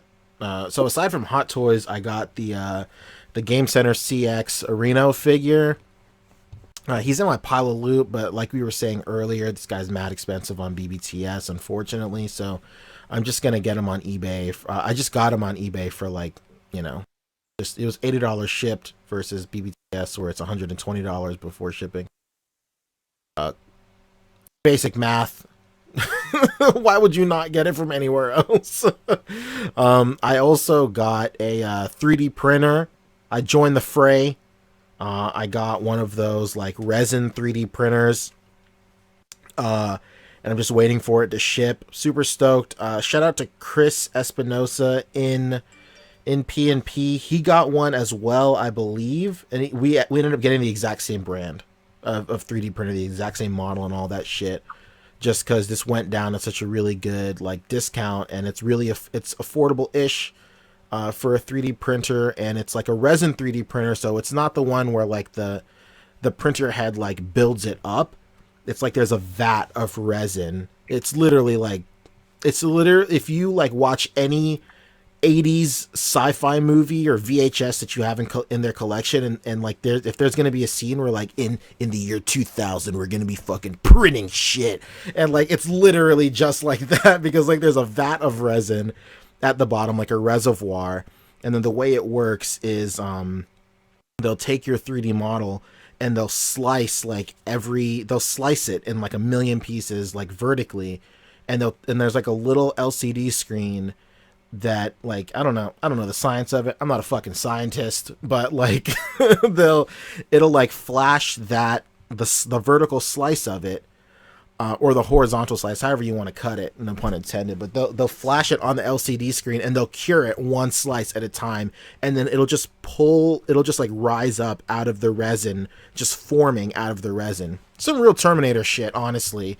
or some real sci-fi shit, Welcome to Mars type of stuff. So pretty excited on that, pretty stoked on that. I remember when I first saw like like UV printers or whatever these things are called, I was like, this looks fucking crazy. Like, because the basic consensus of a 3D printer where it's just something that's printing something from like the plate and up is already crazy, but then you flip the script and then like this is just something that pushes the whole plate into like a liquid bath and then it comes up solid. Like, it's fucking nuts. So yeah, there's some real Austin Powers coming out of the goo. That's it. That's exactly it. Some fucking Terminator body coming out naked. Yeah, it's pretty crazy to watch the whole shit go down. Yeah, it's crazy, man. Like it's unbelievable. So I'm pretty excited to have that as part of like my repertoire of tools. So we'll see where that goes.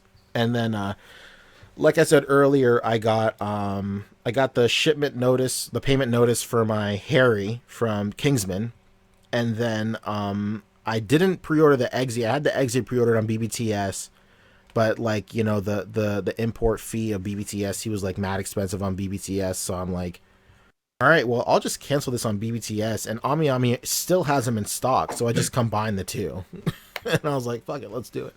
And then the last thing I got. You said both of them combined was cheaper than BBTS for Eggsy, right? Yeah, it was just a little bit more than, like, both of them combined was a little bit more than just Eggsy by himself.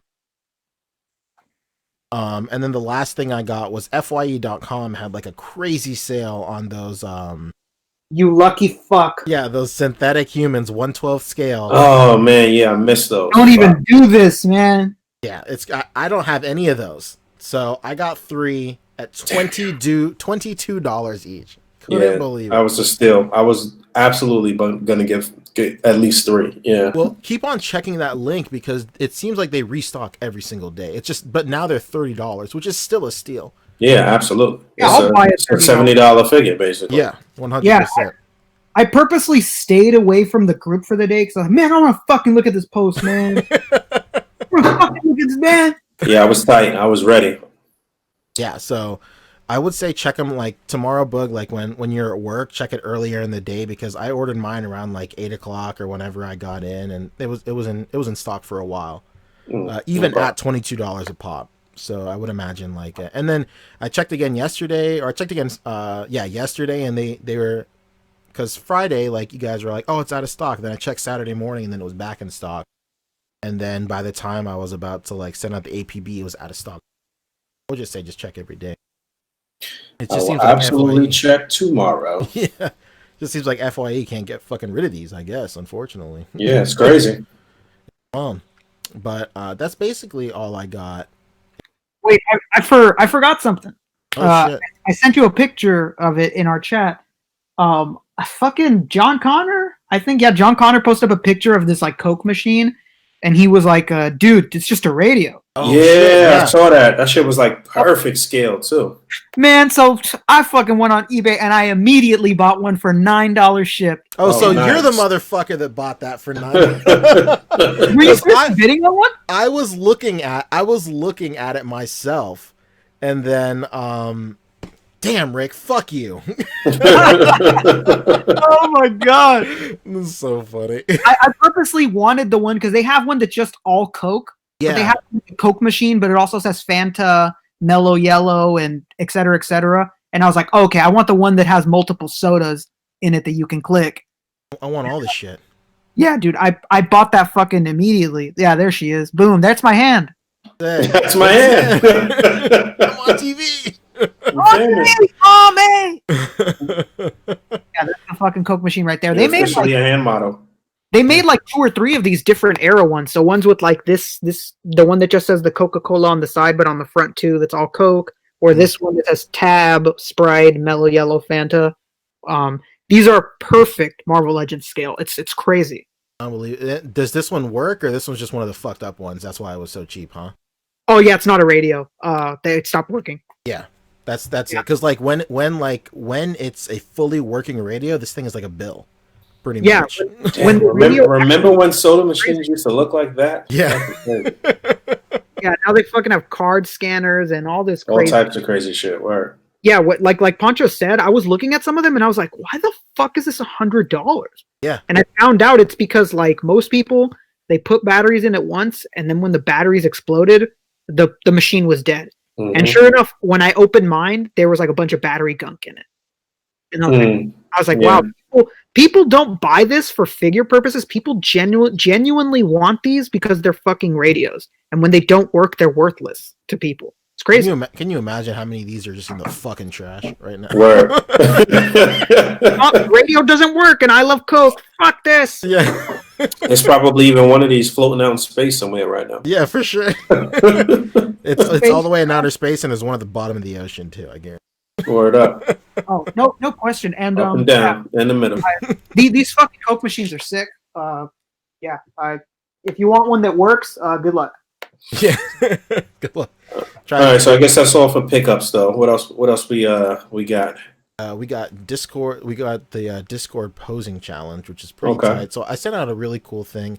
One more thing, real quick for pickups. I'm just gonna give Bogart this real quick. Something I'm very excited about. Oh, I got a screen used prop from Spider-Man 2 during. Oh, I saw that on your Instagram. You did, fucking maniac. And then like it's just like during the Doc Ock bank robbery scene, there's a bunch of fake ass coins, and I got one. I got one, ladies and gentlemen. I got one. Basically, ladies and gentlemen, we got him.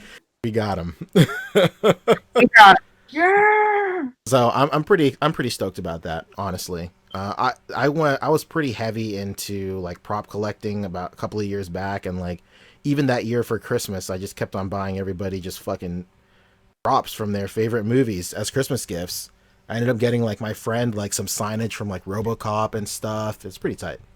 So that stuff is really cool, but like it seems like now they're really cracking down on it on eBay, like for memorabilia. Like I bought it, and then 3 or 4 days after I bought it, like the listing was like taken down by eBay. Like it can't be sold here, pretty much. And I was like, oh shit, am I gonna get it? I wonder why they don't allow memorabilia.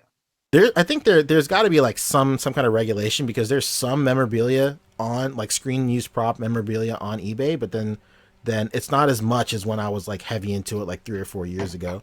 They while I'm pulling up this challenge stuff, Rick, I know you'll love this. There was a fucking screen used mustard bottle from Monk's Cafe from Seinfeld that was selling on eBay, and like I bought that for my best friend because we grew up watching Seinfeld, so that was pretty tight.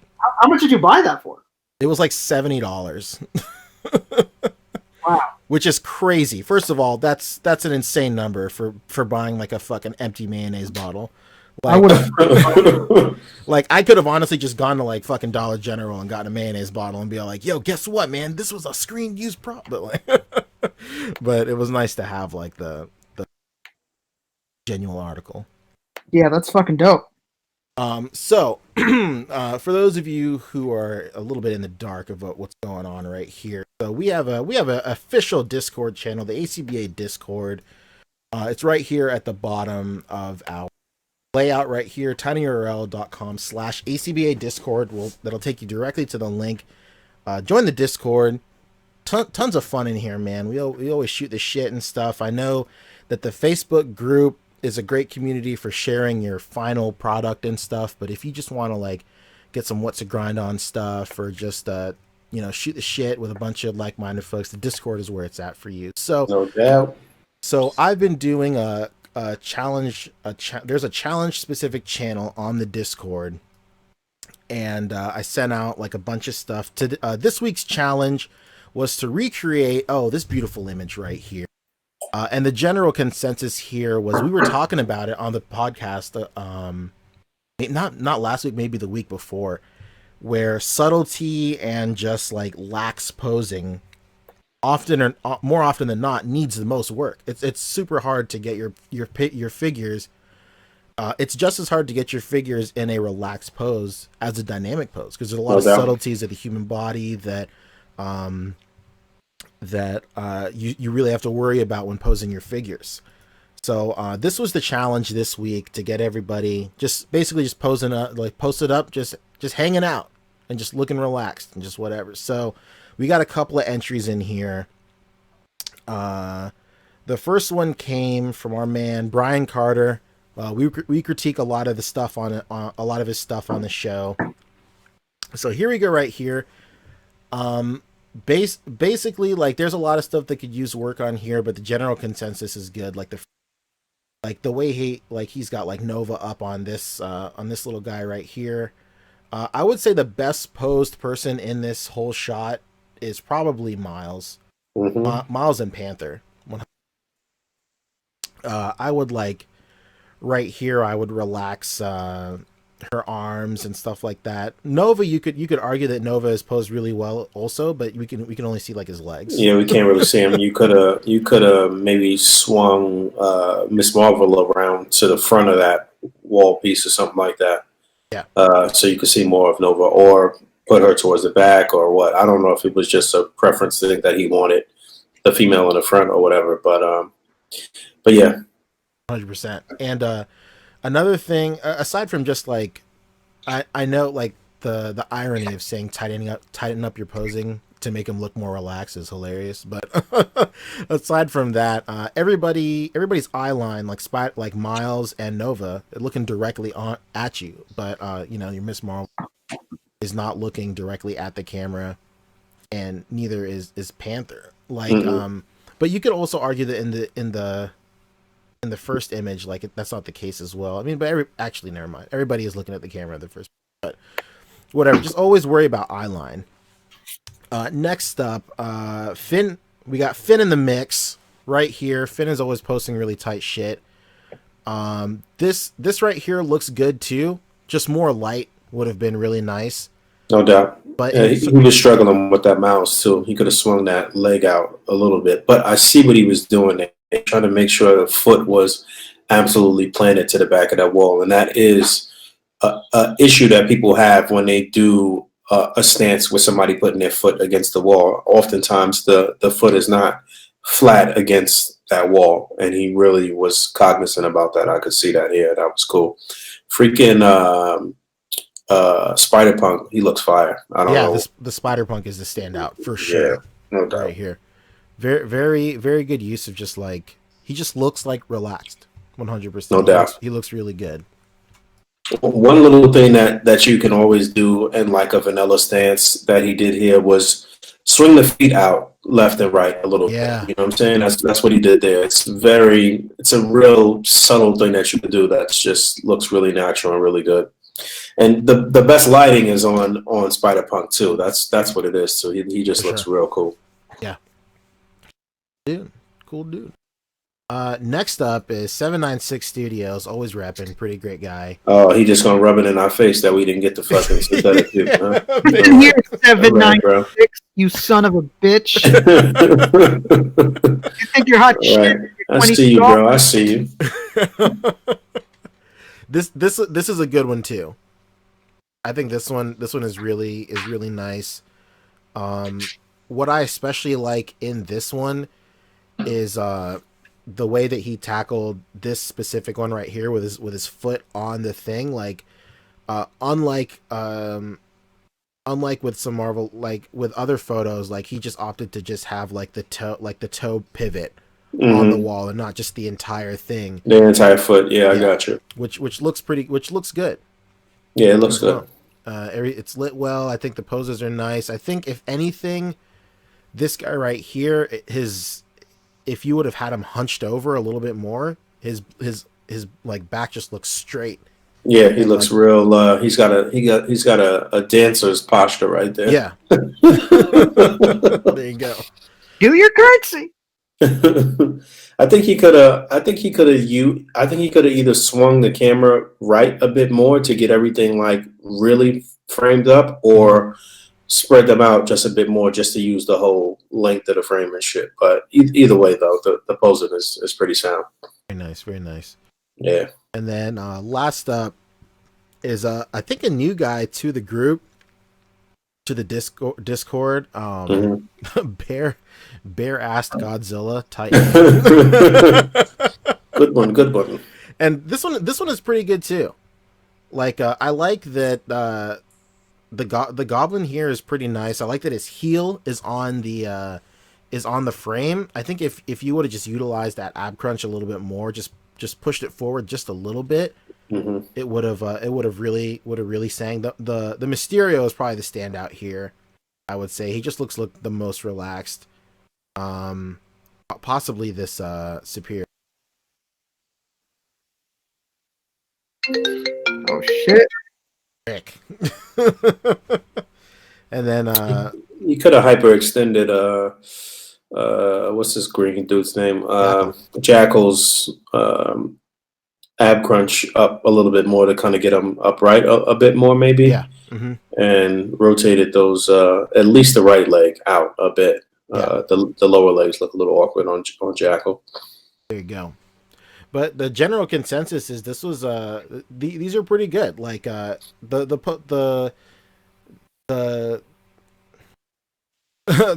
thing I'm trying to articulate with these challenges is just like you don't have to get them like super like you don't have to get them to look exactly like the base photo, but it's just like cool little exercises you can do to really really experiment with the range of your figures and stuff. And listen, the bottom line is if you try it, you're actually practicing anyway. Like you know what I'm saying? You're still training at that particular point anyway. You out there exercising, you know what I'm saying? Just in a nerd sport of sorts. You know what I'm saying? 100%. So it is what it is. If you're out there and you're actively looking at a photo and trying to replicate that is literally the essence of A.C.B.A. You understand? So you're doing it right regardless. If you don't get it 100% right in the post, you're still going to get there. That's it. That's the move. All right. Next up, I guess, is what to grind on real quick. We can do a couple. You're probably trying to get out of here, right? But yeah. I got some shit to do over here, but yeah, we could do a couple. I'm waiting for I'm actually waiting for a food delivery, so it's all good. We'll get to you. I gotta get out of here, guys. Right. Basically. All right, so we'll go to the gram real quick. Going on, what's a grind? Let me do some most recent stuff right here. So, yeah, so let's take a look. Well, let's do this one real quick. So this is from with Toying with Photography right here. I know.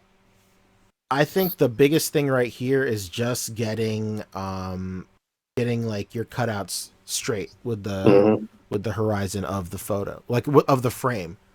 Like Yep. it's easy to see here that he set it up and then he shot the photo, which can work at times, but you just have to keep in mind your cutout placement versus where your camera is shooting from, because if you have your camera like tilted, then your cutouts look tilted.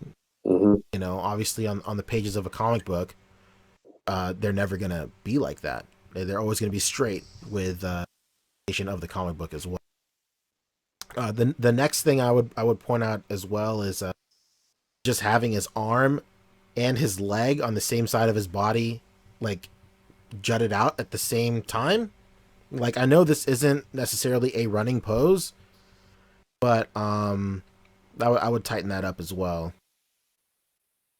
And Yeah, I would add some more light to the backdrop. You need more light. You got the light kind of blaring from above on Thanos, but you need more lights on that backdrop. Always with a colored plain backdrop like this, the more light you put on it, the more the figures are going to pop in the front when you photograph them.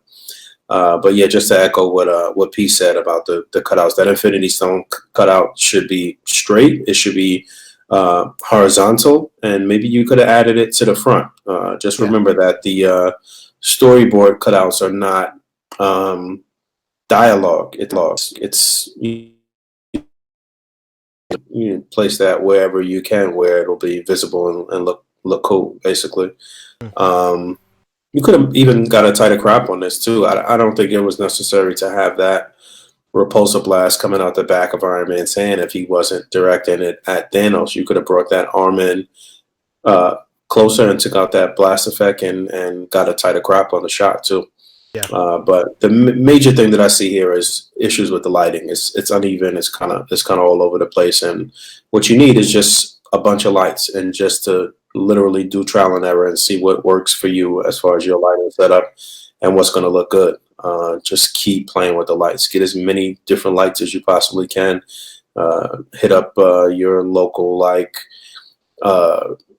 discount kind of store and get lights with necks that you can articulate and mess with, and get a couple that are identical in case you want to put those on your backdrop, and just experiment with different things. Every time you get a couple of bucks that you can spend on lights, then do it.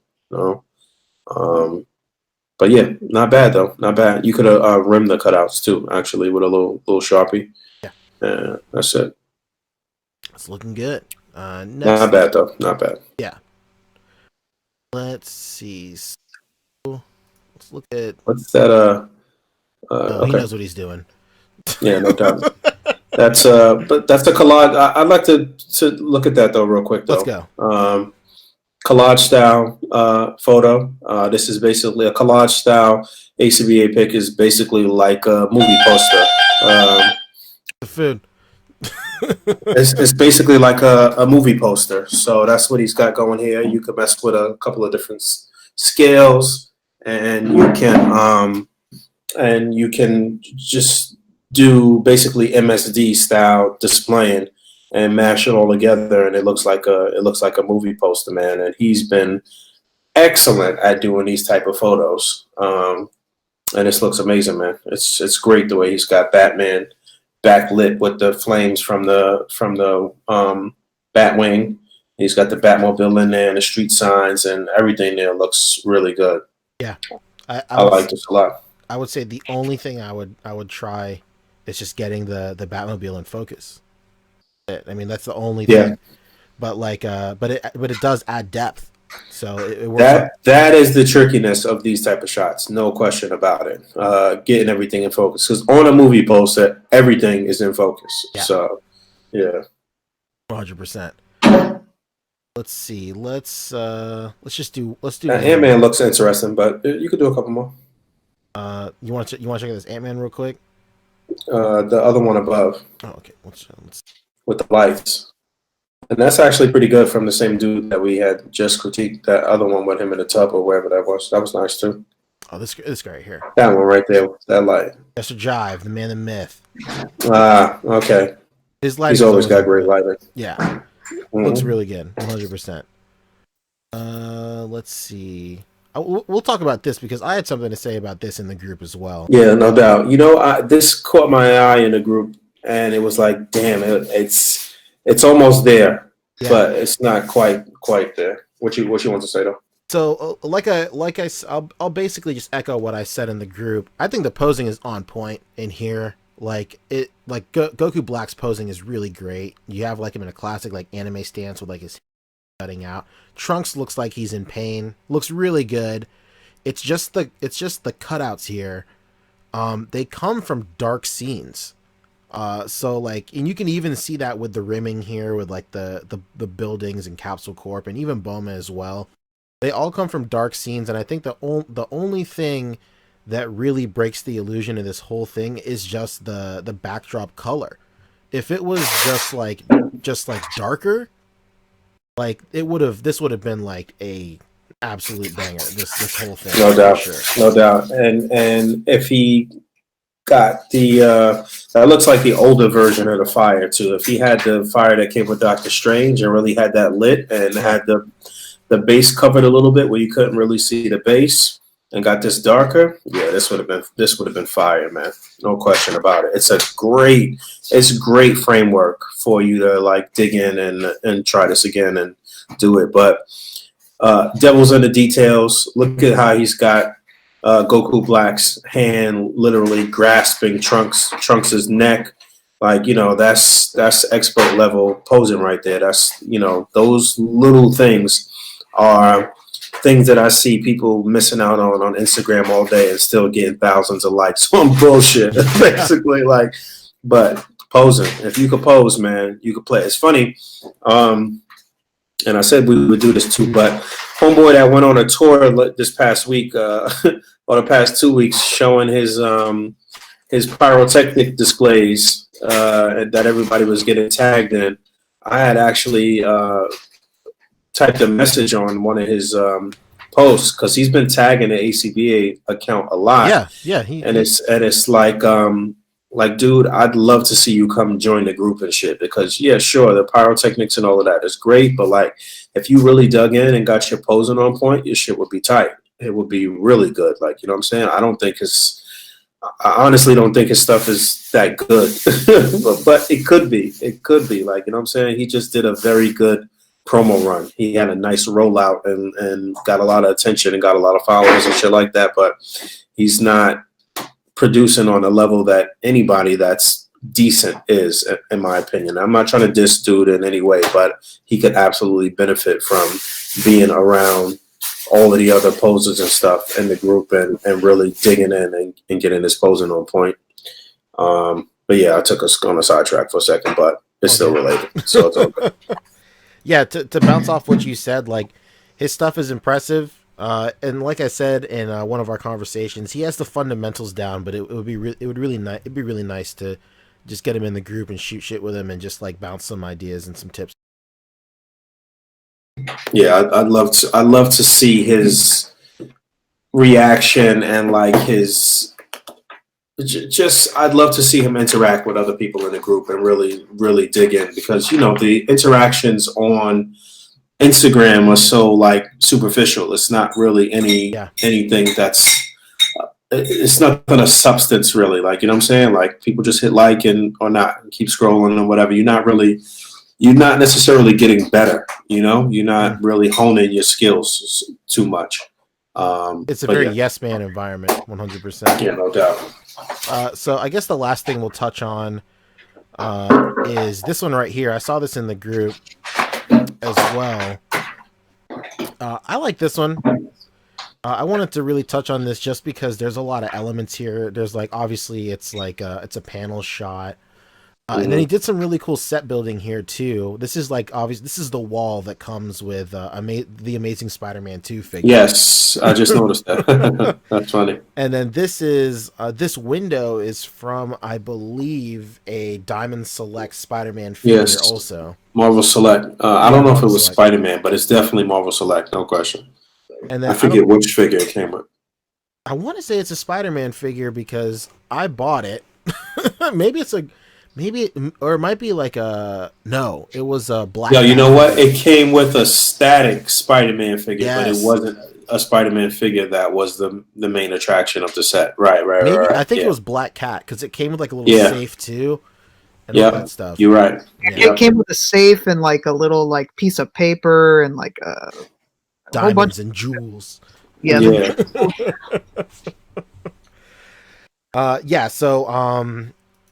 I wanted to take a look at this just because there's a lot of stuff going on, of course, like I just said. But the biggest thing here for me is just like the size of the cutout here. It's just so like I can't even read what it says, unfortunately. And I could at first the thing that bugged me was just like the style of the cutout was a little strange to me, and then I realized it was like his phone and it's meant to look like a text bubble. Which at that once realizing that it makes way more sense, but I think like I don't know, I'm just bouncing ideas. Like I think like having a cutout but just being a screenshot of the entire phone would have worked really cool. It's just like the entire like screenshot of the phone, which is pretty tight. I think aside from that, the only other thing that is a little strange to me, like this pose is really great right here, where he's like putting on the sock for his homemade suit. This pose is really great where he's like opening up the window and then him flying off is really great. It's just this one right here. Yeah, that's the shit that stuck out to me the most, no question. Is like mad strange to me. Like I see what he's butt looks weird too. It looks like his pants are really tight in the butt right there. I don't know what's going on. Yeah, like I know what he's going for. Like he's running towards the window and putting his mask on. I think what really would have been better is if he had like this leg like up on this ledge, and like he was just like trying to get up on the ledge versus him just like running, because it kind of looks like he's maybe in like a starting to get into a full sprint or something, but there's not enough room between him and that table for him to like be in a full sprint pose or whatever. But then it also looks like he's about to be swinging his leg around to the table, which is one thing I wanted to talk about. Like choosing the frame you want to freeze in like your panels is very important. Like especially in like fighting and stuff. Like you really want to go for the most impactful frame that you can. So like when you're punching, you want to not necessarily get the point of impact, but like a couple of frames after the point of impact where like the person you're hitting, like their head is flying. It just says more. And the same thing can be said for like subtle shit like this. Like, yes, in my head, I can see where his leg is about to go and I can see where it gets to this point, but like picking a better moment to freeze this whole frame in would have been for me. Excuse me. Yeah, I'm with you. But again, this is great framework and incredible. Even this pose, the when he's going out the window, I think he could have fixed that up and maybe put his feet to the wall or something like that, because it looks like he's flying out of the window. It looks a little weird. Oh, that one right? Yeah. There's his ass again. Or maybe you could have just pointed the feet or something, or maybe put him out further from the window and show him swinging or something. I don't know. Show more of his body, maybe. But yeah, not just he forgot his bag. Legs, huh? How you forget his bag? Let's take that one. But yeah, this is still.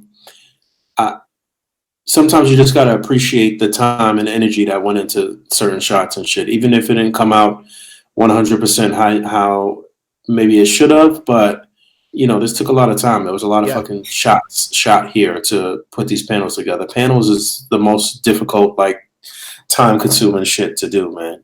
So you got to keep your lighting the exact same in each set and keep looking and this and that. Like, it's not easy, man. Yeah, he definitely So took his time with it. I remember him posting in like P and like he was super amped about this. Kudos to him for sure. yeah, shout out to him. And yeah, man, I guess we're gonna get up out of here. Actually, maybe it was one more thing to look at. Somebody had asked me specifically to look at one of their shots. Let me see if I can find it. I think he tagged me in it. Yeah, Rick, did you want to talk about Broly too, or no? We could touch on it really quick and let them know that they could check out the #1 Dragon Ball podcast to see our longer thoughts. Yeah. We thought the movie was fucking great. I love the new characters with Broly, with a Chile and Lemo or Limo or however it's fucking pronounced. Yeah, limo. Limo. Yeah, Pete, check out. I'm sorry, Rick. Pete, check out Darth underscore Clueless. Just a member of the Sith family. I don't know if he actually tagged the What's a Grinder thing, but he tagged me directly. Which one is it? The one with Predator and Nuke is one, and then there should be one with Wonder Woman or something down there somewhere. Here? Yeah, you can check that one out. Yeah, let's go with this one. Okay, let's dive in. Let's go. So this is a rough figure to make it look good. Anyway, I'm pretty sure this is the wait, which Wonder Woman is this? Is this Mayfex. It's the Mayfex one? That's what he has tagged. Okay, He's all got right. a hashtag Mayfex, and I have the SH But I figure think arts one, and it doesn't look like this. yeah, I don't think that's the shield that came with that figure though. But anyway, all right, it's kind of hard to make that figure look good. The sword was kind of flimsy, and the face was not as nice as the actress's face, obviously. But I like what he's got going on here with I guess that's a waterfall, and I guess Mist. smoke or steam or mist or whatever rising from the waterfall is pretty cool. But at the end of the day, something like this where it's just a figure by itself, your posing's gotta be 110% on point to sell anything where it's one figure or one character in the scene. And it's not quite there. She looks like she's about to lunge forward, but I don't know if that's what you really wanted here. I don't know if you wanted that sort of like stoic, just one leg up kind of pose. And if so, you need to straighten out her back a bit more. You can push that joint up on the left arm into the shoulder socket so it looks a little more streamlined. You can tilt her sword where it's rotated kind of downward away from the camera a little bit so it's straight, and you could have brought her arm in closer to her body as well too. It's just really just a matter of tightening up the posing. The actual scenery and stuff that you got here is pretty nice, but it's just a matter of really tightening up the posing. And you could have even brought in her shield arm closer to the body and tilted the shield outward toward the camera a bit more too. It's just a matter of really making everything pronounced and real tight, and you don't quite have that here yet. But it's good framework. You know what I'm saying? It's not trash, but I will to piggyback on what you said about the arm. Like whenever I'm doing like arm poses, I always keep in mind like the position of like the inner elbow. I don't even know what the fucking called, but like the inner part of your elbow. Like whenever whatever position that inner part of your elbow is, your fist is going to be in the same position of that. So like if the sword was like a little bit more in towards her body, it would look more natural. But also you can go the opposite route, like you said, Boog, like get it straightened up and have it outwards a little bit also, but just move the inside of the elbow joint to match how that is as well. Like something I always see when people pose like Dragon Ball SH figure arts is like they'll have their hands sideways, but then like the inner elbow will be like perfectly 90 degrees rotated outside of their body. It just doesn't look natural as well. That applies to this as well. It's just one of the small things that you gotta really keep in mind when naturally posing your figures to get like a nice natural look is just keep in mind just the positioning of that inner elbow. Can you hear me? Here I am. Okay, cool. Here's me. Sorry for the technical difficulties. How fucking dare you? I don't know what happened. Just came out of nowhere. I guess Boog just left, huh? Yeah, because we were waiting here for you, and Damn. and we were just like, Poncho, are you there, Poncho? And then we realized like, oh, your account just logged out of Google. That's wild. My what do you call it? My Google Hangout tab just froze. So just want to get if anybody can just email the head of Google real quick and just let them know that we had some technical difficulties. But yeah, I guess that's the end of what to grind on. Do you just want to talk a little, like do a little abridged version of our thoughts on Broly and then just peace out? Yeah, I don't see why not. Yeah, we might as well. So so for everybody that is that's still in chat, if you haven't seen the Broly movie, we'll be talking some slight spoilers in our abridged version of our reviews. But like we were saying earlier, Rick and I actually last night revived a Dragon Ball centered podcast that we both do called Genki Dama. If you go to my YouTube channel, Poncheezy, on YouTube, it's PANCHEEZEY, baby. You can find that's like the latest video we did where we talk in depth of the Broly movie. So if you want to hear more in depth stuff of what we thought, along with some other shit for Broly, that's where to go. So, basically, the Broly movie was fucking tight, Rick. I know it was fucking dope. It was really good. I couldn't believe how good it was. I think the general consensus for you and I is that the way that they reinvented Broly's character and just really gave him an actual character arc and some real character was like the best thing about the entire movie. Yeah, I think we all would naturally go into it thinking, Kakarot, Kakarot. And thankfully that was not the case. Yeah, it was just a really great rewrite of his character. They gave him some real like heart, they gave him some personality, and they made him likable, which was a nice stark difference because before everybody liked Broly, but for all the wrong reasons, honestly. But now people, not only is he still that big hulking monster that he used to be in in the movie verse or whatever you want to call it, but now he's got like some real character to back him up as well, which is super tight. Yeah, and seeing him on the next coming season of Dragon Ball Super is going to make it so much more special because we're going to have so much time being able to get more from this story and more from the character. And I don't know, I when I heard about this movie, I was obviously excited because I want anything Dragon Ball, but I thought to myself, like, man, it's gonna suck having this guy in Super. Like I was like, oh, I don't fucking want to deal with this guy in Super. I don't want to deal with Kakarot.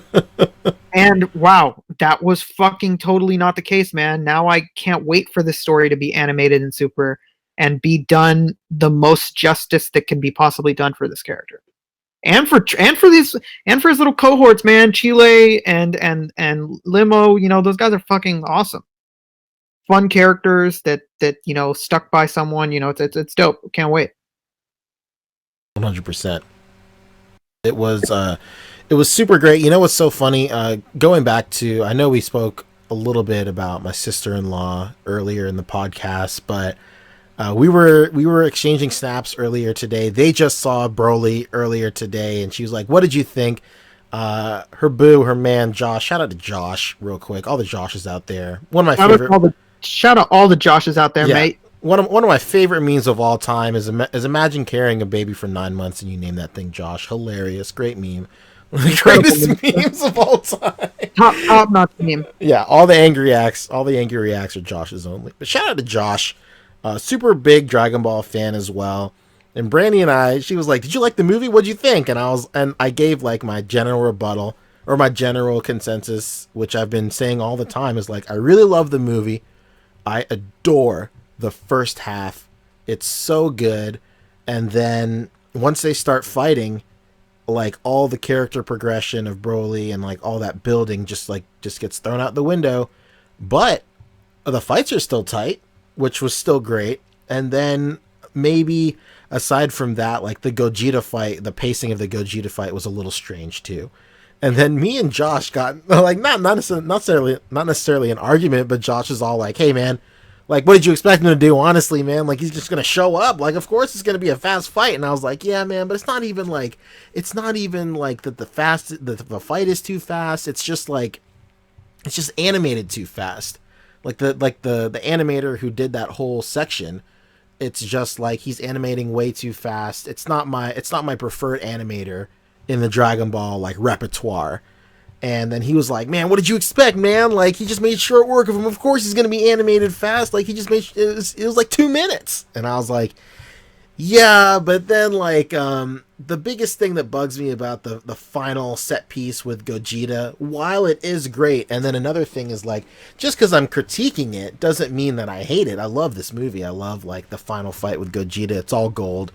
But like the best thing about this movie when they started fighting was just how much care and attention they put into all the transformations. It's like when Vegeta first goes Super Saiyan, it's fucking sick. You see like shades of green wash over him, and then like his aura like plumes over him, and then Vegeta's like, and then he like goes Super Saiyan God, and then like it's this nice like 360 shot of like of these flames literally engulfing him, and then like it washes away, and then he has like that magenta hair. And then like Goku goes Super Saiyan, it's like a super great transformation. He goes Super Saiyan God, another great transformation. And then arguably the best transformation in the whole movie is when he goes Super Saiyan Blue, and like he's really struggling, and you see like the aura like spilling out over him, and like he like even his hair like flashes like silver a little bit too, and like it's not in the original storyboard. Like a lot of there's like this big thing where people are like, "Oh, is he trying to tap into Ultra Instinct?" It's not in the original storyboard, but it's like a nice, cool thing that the animators did. And like all the transformations have like really great like gravity and weight and heft to them. Like you really feel like they're pushing their bodies to the limits and all that stuff. And then here comes Vegeta, or not Vegeta, here comes Gogeta, like fucking just like two-stepping into the whole fucking mix, and he's just all like, "Guess what? Here I am. I'm Vegeta. Guess what, baby? Super Saiyan. Guess what, my man? Super Saiyan Blue." Like, there's no like love and care. Yeah, and it was like when we were saying yesterday on our podcast, the number one Dragon Ball Z related podcast in the world, Yankee Dama. When we were saying it's like when people fusion dance, like Goten and Trunks, and now Goku and Vegeta with Gogeta, like they just turn into like really cocky assholes. Yeah. Like, when have you ever seen Vegeta and Goku act the way that Gogeta acted? Like, never. Crazy. Like, when they do that little vest dance transformation, like, it's just Hilarious. automatic. You're a douche. You're a douchebag. And like and you could argue that it's like Goku's, not Goku, but Vegeta's like pride and arrogance that really make him that way. But like, and then you could also argue that because like Trunks is raised by Vegeta as well, that carries on into Gotenks. But like, it's hard to argue that, like you said, like as soon as somebody does that fusion dance, they just turn they're full of themselves. Yeah, he even like I think like that, like I don't remember exactly what he says, but he like said something along the lines of like what Gotenks says, like, "Well, it's fucking over for you now." Yeah, basically. like when the fuck is Vegeta or like Goku ever said anything like that? Like Vegeta does say things along those lines, but never that like brazenly. Yeah, and the only time he says stuff like that is where like he just fucking knows. Like it's just like versus Cell or versus like you know, Raccoon, not Raccoon, but like when he's on Namek and stuff and he believes he's a Super Saiyan at that point, he says shit like that. But like overall, the movie was super great, man. Like there's only like a couple of things that I wish that they would have changed. And then we found out later that like the original script was like almost 3 hours long, so they cut like almost an hour and a half out of this movie. So like and the anime is undoubtedly going to take care of all the complaints we had.